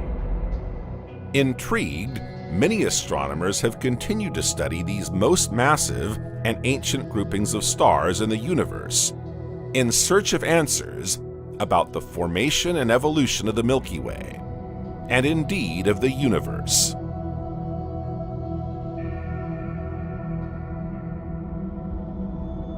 The 47 Tucanae cluster, one of the largest in our galaxy, is one of the most closely observed star clusters. Located in the Tucan constellation, around 15,000 light-years from Earth, it is a relatively compact globular cluster, with an estimated diameter of 140 light-years. In 1991, aided by the Hubble Space Telescope, itself equipped with a high spatial resolution, ultraviolet-sensitive camera, a team of astronomers discovered the presence of several blue stragglers at the heart of the cluster. In their statement, the scientists revealed that they had resolved 21 of them, which they believed to be extraordinarily concentrated in the center. Their location seems to support the hypothesis that these stars are created by collisions, mergers, or close encounters between stars. The fact that they are located within the cluster itself, in its densest and most luminous part, also explains why these massive stars have remained invisible for so long. Indeed, only instruments employing high spatial resolution, coupled with ultraviolet sensitivity, are able to study the compact core of 47 Tucanae and many other groups of stars in greater detail. The use of this new technology has thus opened the door to abundant discoveries. Whereas ground-based images yielded only a few dozen stars in a precise area of the cluster studied, this onboard camera will have enabled the resolution of around 600 stars. Comparing the images obtained by these two techniques enabled astronomers to discover 21 stars that are extraordinarily bright in ultraviolet light. By comparing the luminosity and temperature of these particularly bright stars with a computer model predicting how main sequence stars appear in ultraviolet wavelengths, the scientists concluded that they were indeed blue stragglers. What's more, the high concentration of these specific stars towards the cluster's core suggests that they are relatively much more massive than the vast majority of its component stars. The high mass of some of these stars could also be explained by the presence of binary systems. A considerable population of millisecond pulsars and binary stars has also been discovered in 47 Tucanae, supporting the idea that close gravitational encounters between single stars, binary stars, and even binary systems could well take place in this zone.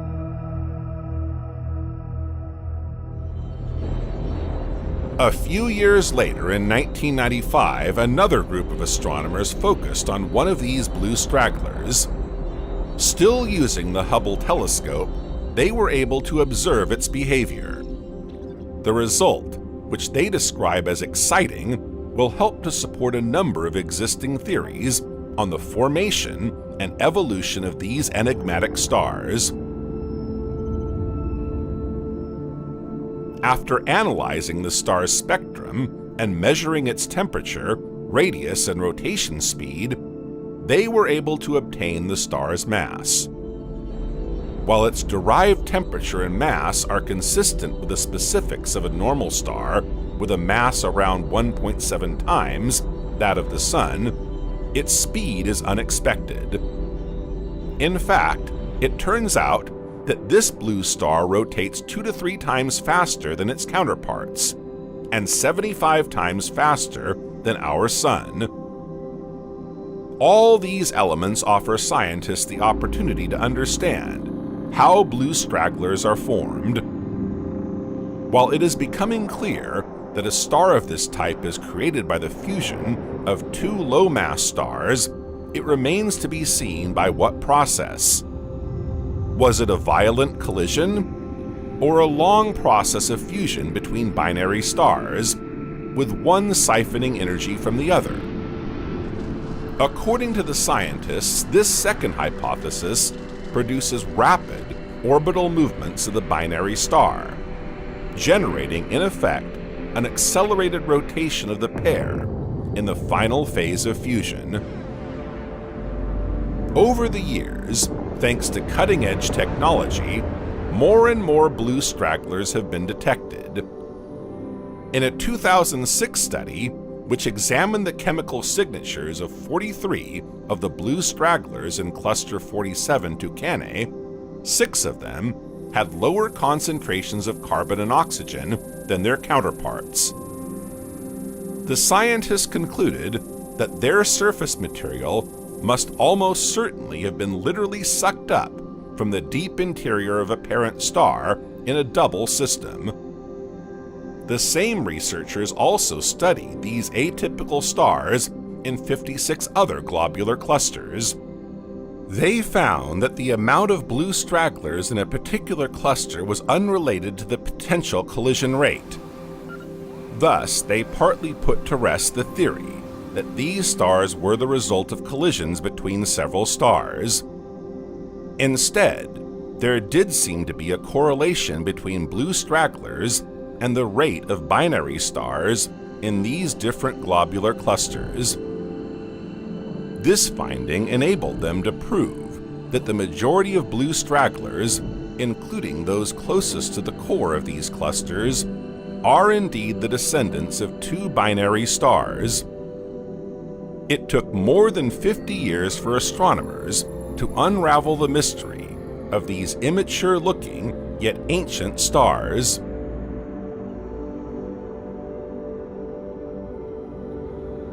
Among the many stars studied in an attempt to better understand these curious objects, one has caught astronomers' attention for its strange behavior. This is the star SS Leporis, also known as 17 Leporis.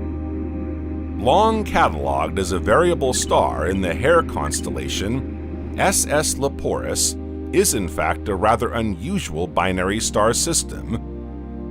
The 2 stars revolve around each other in 260 days, and the distance between them is only slightly greater than that between the Earth and the Sun. The largest and coldest of the 2 stars, a red giant, spans a quarter of this distance. To give you an idea of their proximity, the orbit with its companion could be compared to that of Mercury with the Sun.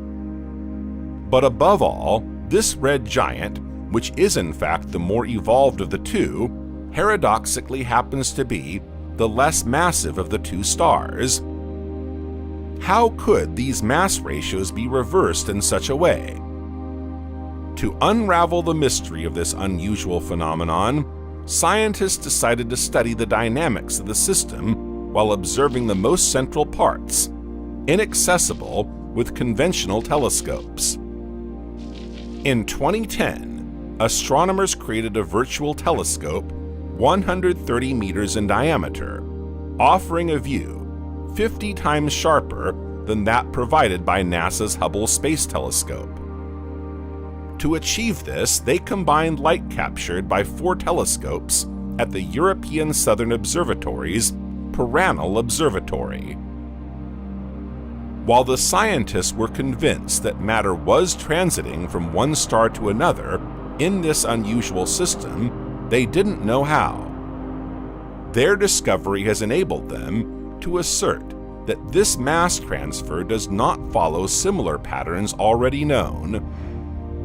The new, extremely precise observations showed that the red giant is smaller than they had previously thought. Its companion, a blue star, although smaller in size, turns out to be the hotter of the two. Its mass is around 2.7 times that of the Sun, compared with 1.3 times for the red giant. The process by which this star flows matter onto its companion star proves far less easy to explain, especially as no flow of matter is visualized between the two stars. Researchers are beginning to put forward the idea that the blue star, with its highly superior mass, has been vampirizing its imposing neighbor for almost 500,000 years. The notion of a vampire star which feasts long and insidiously on a neighboring star became obvious.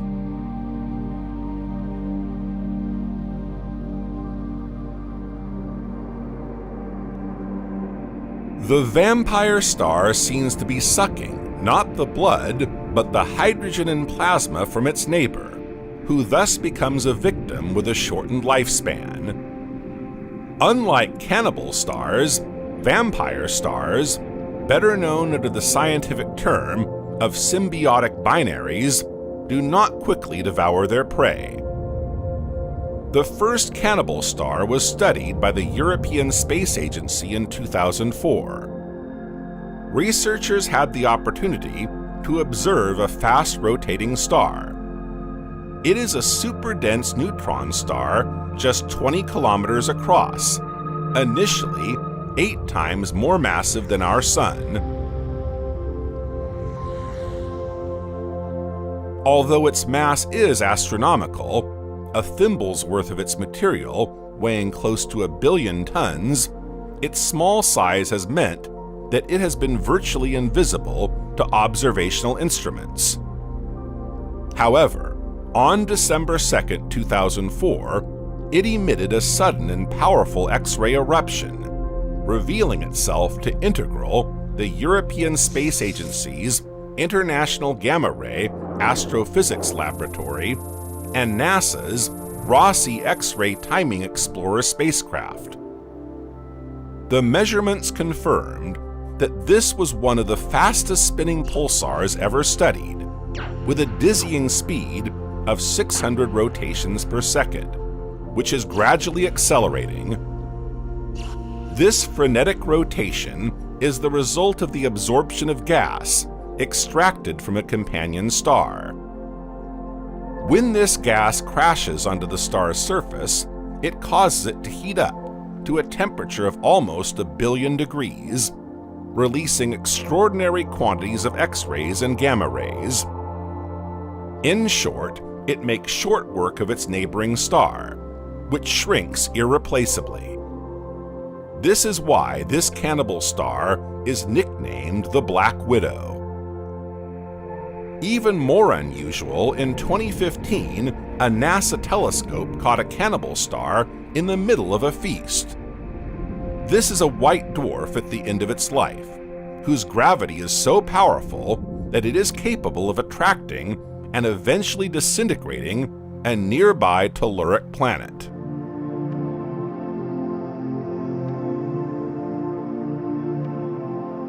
In 2011, still intrigued by this unexplained phenomenon, scientists also turned their attention to the open cluster NGC 188.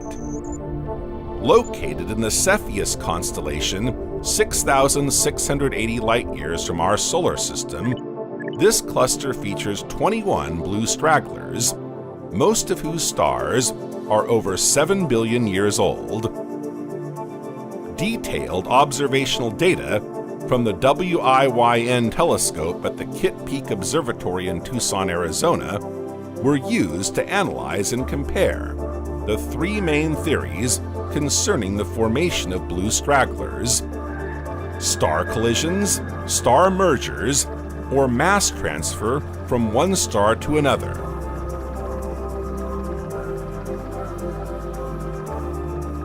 Collisions or mergers would be conceivable if the companion stars appeared more massive, which is not the case. The mass of these companions, whose luminosity remains low, can only be determined by observing the blue stragglers. These are subject to a gravitational force from the red giants, creating an oscillation during their orbit. By observing the movements of the blue stragglers, they were able to determine that 16 of them must have a much more discrete companion. The data collected enabled the researchers to assert that each companion star had a mass about half that of the Sun, corresponding to a white dwarf. But what better way to confirm their assertions than with an image? However, in 2011, the technical means available are not yet sufficient to observe this type of star, whose luminosity is relatively low, especially as it lies close to a sparkling blue straggler. Using ultraviolet wavelengths, a team in 2015 was able to prove that 7 of the 21 blue stragglers had a white dwarf as a companion, thus supporting the 2011 conclusions of their colleagues. In her study, she points out that only white dwarfs formed within the last 250 million years can be detected, the others being too cool to be detected and thus confirmed. Among the other blue stragglers, 7 showed evidence of mass transfer between stars by other means. All in all, it proves that a quarter of the oldest stars do not evolve into red giants, but turn into blue stragglers with surprising luminosity and strange behavior.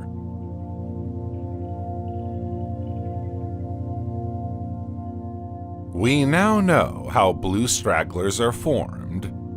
Stars that appear bright and fresh alongside many faded stars in ancient clusters. They give themselves a new lease on life by absorbing matter from their companion stars. These are not stars that have migrated or collided, giving rise to a massive bright new star. It's a case of one star vampirizing another, giving itself a second life. Vampire stars are mainly observed in stellar clusters. These groups of stars, which formed more or less at the same time as their host galaxy, are home to the oldest stars. Almost exclusively populated by red giants, they nevertheless shine brightly in our starry skies due to their high concentration. Millions of stars are crammed into an area that in other parts of the galaxy might contain only one star or even none at all. In these spherical clusters, some stars appear far less advanced than the majority. But if these younger-looking stars were the result of collisions and mergers, they would have to show age differences. However, the study of these blue stragglers within the same cluster has shown that they all formed at roughly the same time. They are therefore not the result of collisions due to random displacements. Since 2011, scientists have known that they are the result of mass transfer between 2 very specific stars. Let's take a closer look at the process by which these stars manage to rejuvenate themselves. When 2 stars form a binary system, orbiting each other, they evolve according to the same pattern. As the 2 stars age, they gradually evolve into red giants. In the process, their volume increases steadily, until they reach several hundred times their initial size. As they move ever closer together, the distance between them shrinks considerably. Gravitational interactions become increasingly important. Inevitably, the star with the highest mass outweighs its companion star.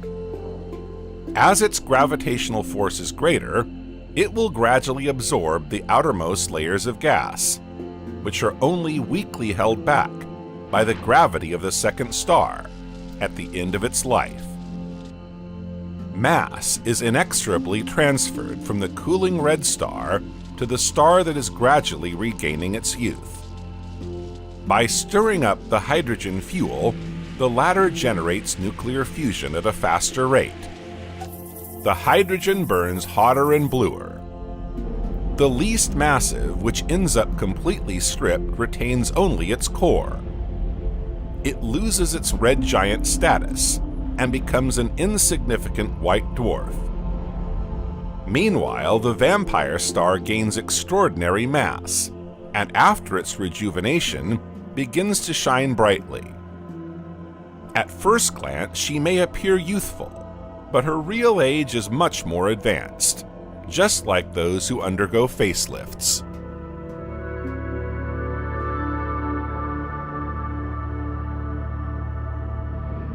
While the mystery surrounding the formation of vampire stars seems to have been solved, studies of them are still going strong. The stars contained in the clusters of each galaxy have yet to reveal all their secrets. All the more so, as these stars are the ancient witnesses of many cosmic formations. But we still have to get them to talk. Eager to learn more about their past, Canadian students from the Department of Physics and Astronomy at the University of British Columbia published a study in 2016. It focused on the formation and evolution of blue stragglers in the 47 Tucanae cluster. Knowing that all the stars in the same cluster are at the same distance from the observation site, i.e. the Earth, it becomes easier to compare their apparent magnitude. The students created a color magnitude diagram, which is simply the observational version of the Hertzsprung-Russell diagram. They were able to observe the population of blue stragglers in this cluster. Their findings suggest that the existence of these stars, which are too blue in this aged environment, is the result of a number of mechanisms, as well as being dependent on the environment in which they evolve. They began by separating the stars into different populations. In equal numbers, bright blue stragglers and faint blue stragglers, main sequence stars, binary main sequence stars, and red giants. In a second step, the researchers estimated the cumulative distribution of each of these categories along the cluster radius of their diagram. They found that bright blue stragglers are more concentrated in the inner regions, while fainter blue stragglers are much more prevalent in the peripheral zone. What's more, the cumulative radial distribution of bright blue stragglers is not echoed by other populations, making it difficult to link their formation to a specific group of stars. On the other hand, faint blue stragglers and main sequence stars show a very similar distribution, suggesting that a binary system may indeed be at the origin of these atypical stars. In short, the study demonstrated that different mechanisms could lead to the formation of blue stragglers. Interactions between several systems seem to dominate in the central regions, resulting in more massive and luminous objects, while binary evolutions appear to be the most common scenario in the periphery of these clusters, generating fainter blue stragglers. They were also able to conclude that the evolution of blue stragglers at equal mass is similar to that of main sequence stars. While these findings still need to be confirmed by future observations, they nevertheless allow us to learn ever more about these strange and surprising blue stragglers.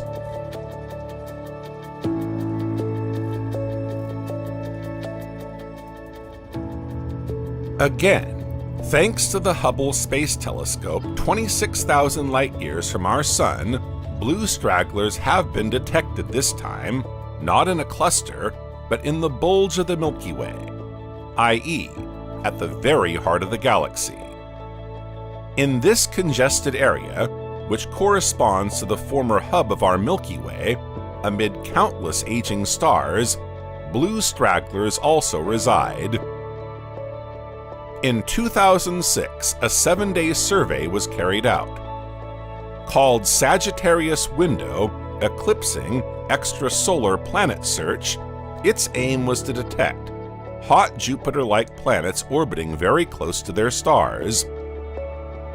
After observing and collecting information on the variability of 180,000 stars in the extremely populated central bulge of our galaxy, the scientists were able to determine that most of them were aging sun-like stars and cooler red dwarfs. In an area once populated by giant blue stars that exploded as supernovas billions of years ago, however, some stars appeared to be out of the neighborhood. Scientists discovered 42 blue stars that were far too bright and hot for the other stars in the galactic bulge. As you might expect, these are probably blue stragglers. If the existence of such rare stars in this part of the galaxy was suspected, it has now been proven. Until now, this area could not be accurately observed, as younger stars along the line of sight to the bulge made visibility confusing. Of the 42 candidate blue stragglers, scientists believe that 18 to 37 could actually be vampire stars. These stars, although very luminous, are undoubtedly old ladies, between 10 and 11 billion years old. Having vampirized a few companion stars, they have given themselves a much longer lifespan than their fellow stars.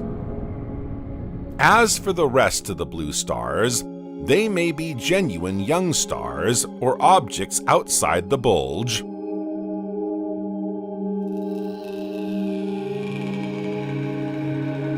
Although scientists believe they have understood how blue stragglers evolve in globular clusters, their observations are not yet complete. Indeed, if one thing is certain, it's that they can never be certain of having fully elucidated the workings of our universe. So vast and constantly evolving is it. Above all, the advent of new, ever more advanced technologies means that discoveries can be made that sometimes drastically call into question past deductions. This is why so many star clusters are constantly in the sights of numerous telescopes. A case in point is the Messier 30 cluster, located in the constellation of Capricorn, some 28,000 light-years from our solar system. Discovered in 1764 by French astronomer Charles Messier, it was initially thought to be a round nebula containing no stars. However, 20 years later, this formation, whose diameter is around 90 light-years, took on the status of a cluster with an indefinable core due to its very high concentration and density of stars. Its spectral study, which classifies it as F3, indicates that it is extremely poor in heavy elements. It is therefore a very old globular cluster in our galaxy, probably 13 billion years old. For astrophysicists, this swarm of several 100,000 stars represents a case study that will certainly enable them to learn even more about the evolution of stars. With the help of the Hubble Space Telescope, astronomers have identified two distinct types of straggler star, just as their colleagues had previously done when studying the 47 Tucani cluster. In a study published in 2009 by Francisco Ferraro, an astronomer from the University of Bologna in Italy, the hypothesis that blue stragglers can evolve in this way as a result of different processes seems to be confirmed. These stars, which are not as young as they first appear, are indeed the result of stellar encounters. Although their mass is greater than the typical mass of individual stars in Messier 30, they do not all have the same properties, which means that the two formation scenarios already presented are equally valid, but also that they can occur simultaneously in the same cluster. Potential collisions thus lead to the fusion of several stars, which, forced to mix their fuel, fan the flames of nuclear fusion. And as we observed earlier, the evolution of binary systems can just as easily spawn a blue straggler alongside a longtime companion, then devoured on the surface. What's more, by compiling the data collected by the wide-field planetary camera aboard the Hubble Space Telescope, the astronomers found that blue stragglers, although widely scattered within the cluster, are particularly more concentrated near its center than the so-called medium stars that populate it for the most part. They deduced that these blue stragglers are more massive than most of the stars in this structure. Indeed, as Francisco Ferraro explains, more massive stars tend to sink deep into the cluster like a billiard ball sinking into a honeypot. Whatever the process used to bring these stars back to life, they all have one thing in common. Their mass is around twice that of the typical mass of the individual stars in the cluster.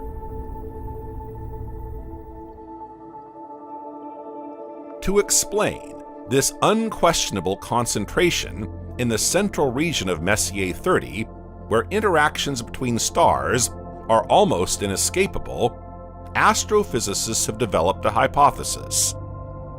They assume that the Messier 30 cluster underwent a major core collapse 1 or 2 billion years ago. During this cataclysmic event, a large number of stars would have been thrown towards the center of the structure, inevitably leading to a rapid increase in their density. As a result, the first family of blue stragglers would have emerged. As a result of these reorganizations, the twin systems would also have been greatly disturbed, inevitably accentuating the vampirism mechanism to which they are highly prone, giving rise to a second line of blue stragglers. In short, the two existing populations of stragglers that populate Messier 30 are the stigmata of the cluster's core collapse, probably 2 billion years ago. For some, this discovery is direct evidence of the impact of star cluster dynamics on stellar evolution. It now remains to be seen whether other globular clusters also possess this diverse population of blue stragglers.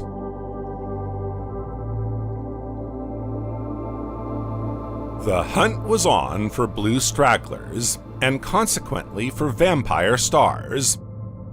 In the years that followed, many researchers set about the task of detecting as many of these stars as possible, also known as cataclysmic variables. In a 2021 publication, Vikrant Jadhav and Annapurni Subramaniam report on their meticulous census carried out thanks to the Gaia telescope. Launched in 2013 by the European Space Agency, the Gaia telescope offers excellent positional accuracy, making it possible not only to detect blue stragglers in open clusters, but above all, to study them like never before. Studies are now focusing more on open clusters because of the better distinction they offer between stars, as there are fewer of them in the same area, and consequently, they are closer together. The researchers were thus able to study 670 clusters, all over 300 million years old. They were able to identify 868 blue stragglers in 228 distinct clusters. These are mainly found in the most massive and oldest star clusters.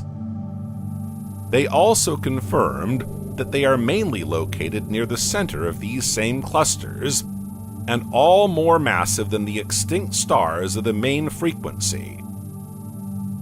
Finally, they were able to draw up a detailed inventory of these exotic stars, and even deduce their formation mechanism.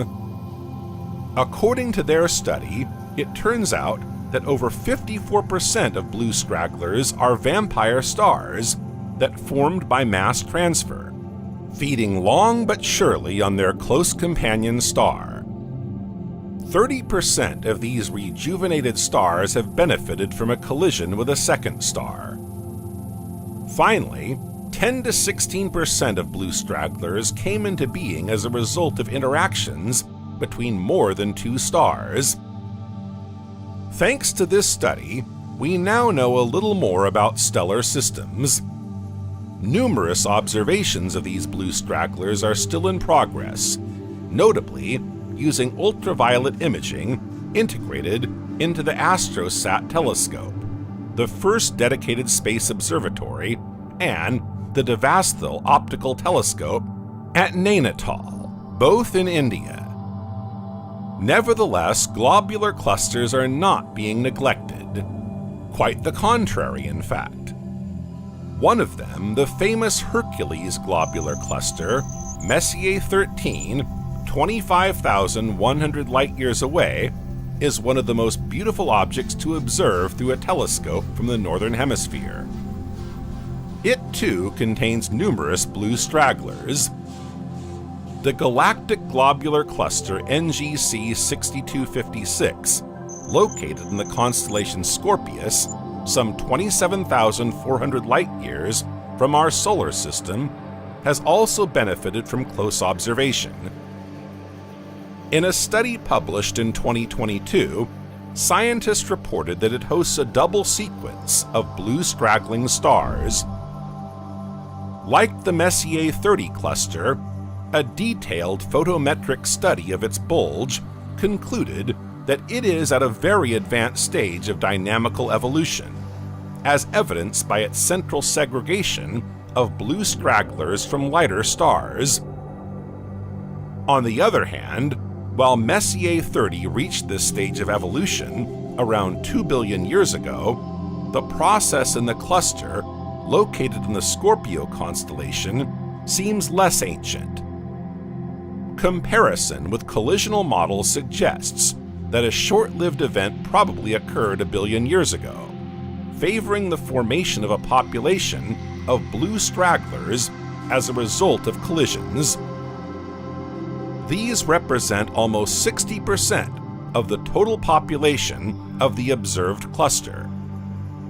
However, examination of the positions of the two brightest blue stragglers indicates that the cluster may have undergone an even more recent recollapse, as recently as 1 million years ago. While the vast majority of their fellow stars bear the scars of nearly 12 billion years of existence, these stars give the impression of having recently returned to their adolescence. But this hypothesis will require further study before it proves to be correct. These extremely youthful stars may, after all, be the result of collisions generated by evolving red stars. However, this explanation, though possible, remains weak in the eyes of the specialists.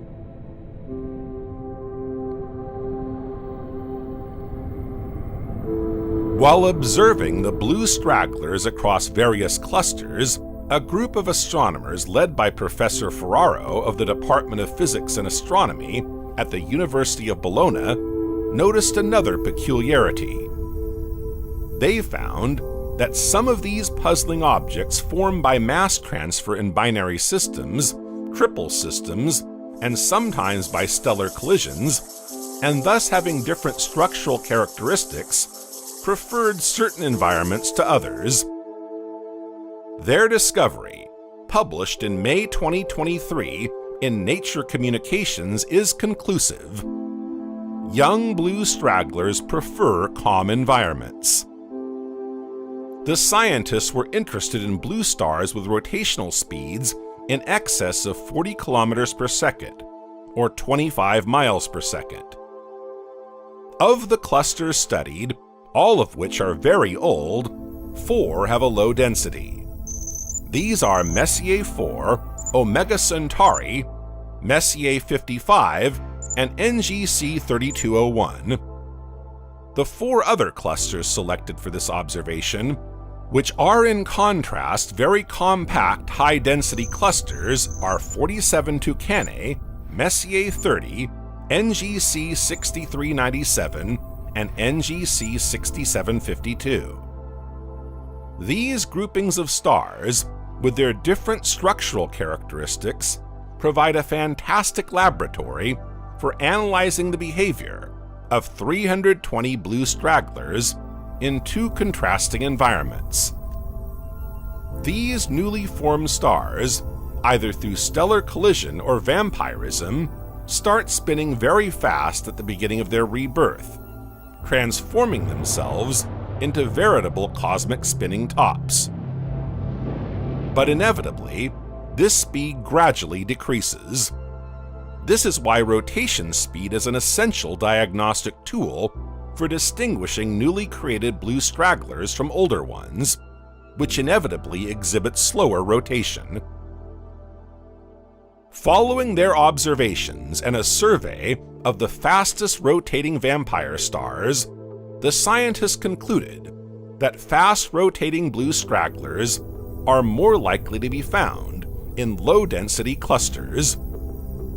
In fact, 40% of blue stragglers observed in low-density clusters rotate at high speeds, compared with just 3 to 4% in high-density clusters.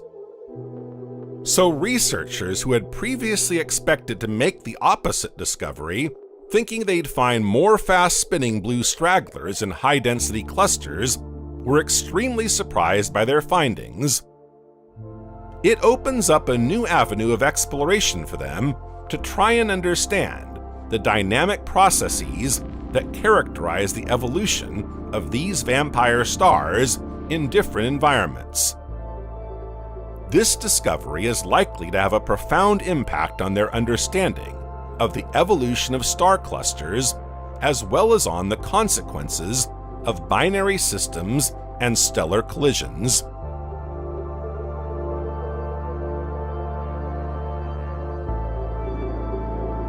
In the course of their observations, scientists are sometimes surprised to discover rare phenomena they may have suspected existed, but had never before had the opportunity to see with their own eyes. For example, they witnessed a super-explosion at the heart of a vampire star system. The super-explosion was detected in 2019, when they carried out yet another search of the countless archives of NASA's Kepler spacecraft. Kepler was designed to find exoplanets by searching for stars that gradually darken as a planet passes through their bright firmament. This technique is therefore ideal for detecting other transient astronomical phenomena, i.e., objects that experience fluctuations in their luminosity. This is how they discovered that Kepler's archives contain some rather unusual data, showing a super-explosion within an unusual binary system. This system consists of a white dwarf star and a brown dwarf, orbiting its companion star every 83 minutes, just 400,000 kilometers apart, roughly the distance between the Earth and the Moon. Because of this close proximity, the white dwarf's intense gravity sucks matter from the brown dwarf. This torn-off material gradually feeds the accretion disk, which spirals toward the heart of the white dwarf. As luck would have it, Kepler was observing in the direction of this system when a very intense phenomenon occurred. He was able to record a superflare coming from this binary system. It brightened by a factor of 1,600 in less than a day, before slowly fading away and then dying out. But that's not all. With Kepler collecting data every 30 minutes, every detail of this massive explosion could be studied. While theories suggest that such an increase in brightness is sudden, the phenomenon in question prove the opposite. In fact, a slow increase in luminosity was observed before the explosion actually took place. Why this slow start? It remains a mystery to this day. According to current theories, this super explosion could take place when the accretion disk reaches a tipping point. As it accumulates matter, it also gradually increases in size. When its outer rim comes into gravitational resonance with the brown dwarf, this would lead to thermal instability. The disk would then overheat, triggering the super explosion. This theory makes perfect sense when we compare the temperature of the accretion disk at the different stages immortalized by Kepler. The accretion disk, whose usual temperature is barely 5,000 degrees Celsius or 9,000 degrees Fahrenheit, would have reached 11,700 degrees Celsius or 21,000 degrees Fahrenheit at the height of the super explosion. It remains to be seen whether Kepler's archives contain any other events of this type, however rare, that would support this hypothesis. As you can see, nature never ceases to surprise us, each time revealing only a tiny part of its mysteries.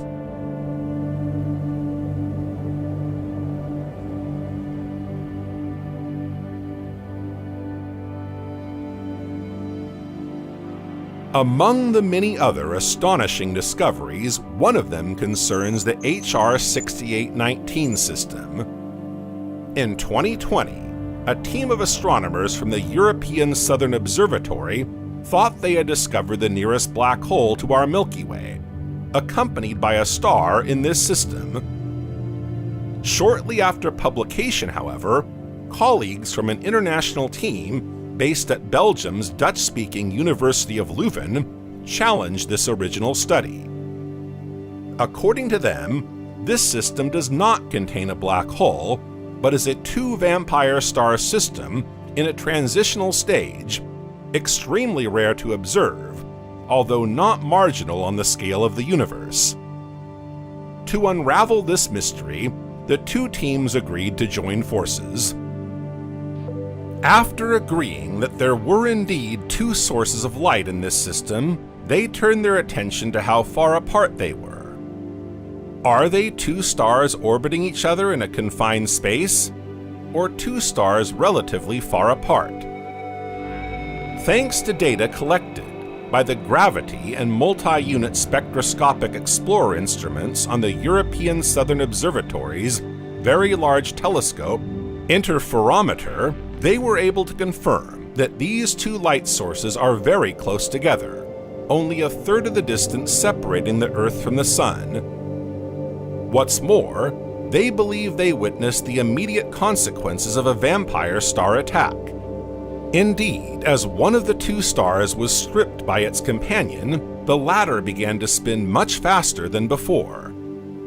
The astronomers, lucky enough to have been able to capture this brief post-interaction phase, intend to take a closer look at this vampirism in action. Perhaps they will finally be able to understand how this phenomenon affects the evolution of massive stars, and de facto, the formation of their associated events, such as gravitational waves and violent supernova explosions. And as a result, another mystery remains to be solved. Where does the black hole closest to our Earth hide? To date, astronomers have counted over 1,000 cataclysmic variables.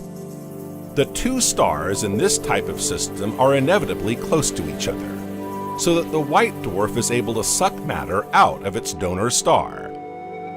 But only a dozen of these duos have orbital periods of less than 75 minutes.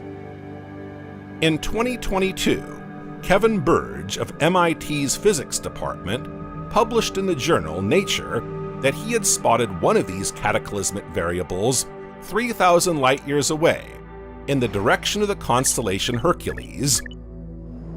The two stars in question are so close together that the orbit, which takes just 51 minutes to cover, is the shortest ever observed for a cataclysmic variable. This duo, named ZTFJ 1813 plus 4251, is therefore, after a very long life of nearly 8 billion years, in full transition. The white dwarf, whose diameter is around 1.5 times that of the Earth, and whose mass is approximately 56% more massive than the Sun, looks rather strange compared to its companion, which is a star similar to our Sun, on the verge of becoming a red giant. Above all, scientists have discovered that the vampire star has finished absorbing its neighbor's hydrogen and is beginning to strip it of its helium. This infernal duo is therefore in the process of switching from hydrogen accretion to helium accretion. While they were aware of the existence of cataclysmic hydrogen and cataclysmic helium variable populations, the process by which these stars switch from one to the other was not yet known. Their simulations predict that in approximately 70 million years, the two stars will be so close that their orbital period will be reduced to 18 minutes. The duo will then become a cataclysmic helium variable. They have thus clearly identified the missing link in astrophysics that could explain this transition. When the two stars are close to each other, the inevitable will happen. They will merge and explode, putting an end to the emission of gravitational waves. After this nova, will calm return to this part of the cosmos? And if so, for how long? Unless a black hole appears.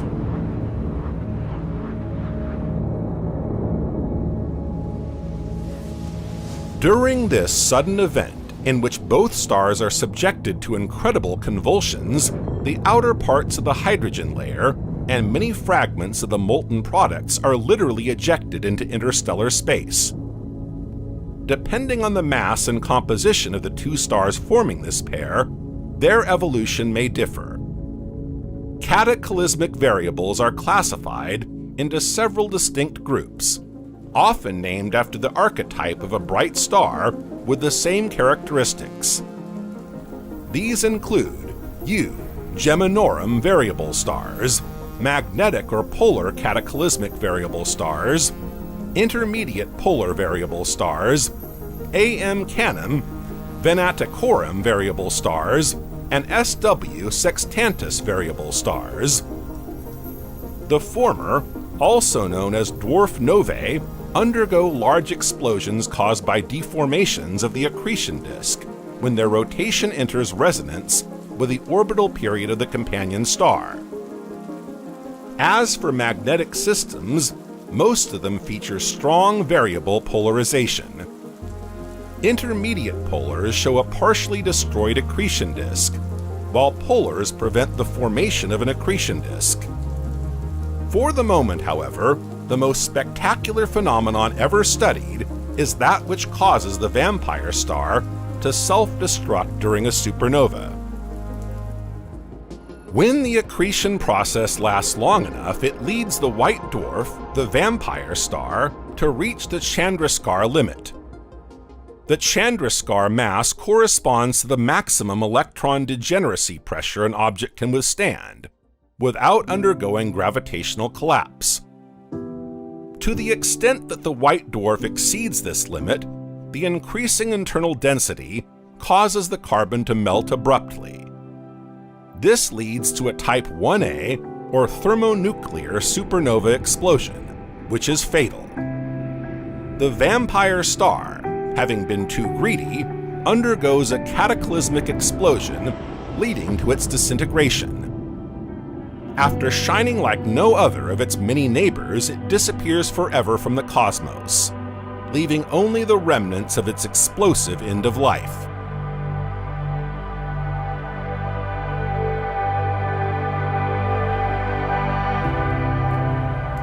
Our interstellar journey is coming to an end. As you've already seen, vampire stars are fascinating asteroids that reveal many secrets about stellar evolution. By observing these binary systems, where a white dwarf relentlessly sucks matter from its more massive companion, called the donor, astronomers can study the different phases in the life and death of these strange stars. These stars, whose activity consists of sucking up matter from their nearest neighbors, are also the source of spectacular phenomena, such as novae, supernovae, and even gamma-ray bursts, which enrich the universe with chemical elements. Thanks to space telescopes and ground-based instruments, scientists have detected numerous vampire stars, mainly at the heart of the oldest stellar clusters encircling our galaxy. These stars, with their unlimited appetite, demonstrate just how dynamic and relatively complex the cosmos is, where matter circulates between stars in a variety of sometimes extraordinarily surprising interactions.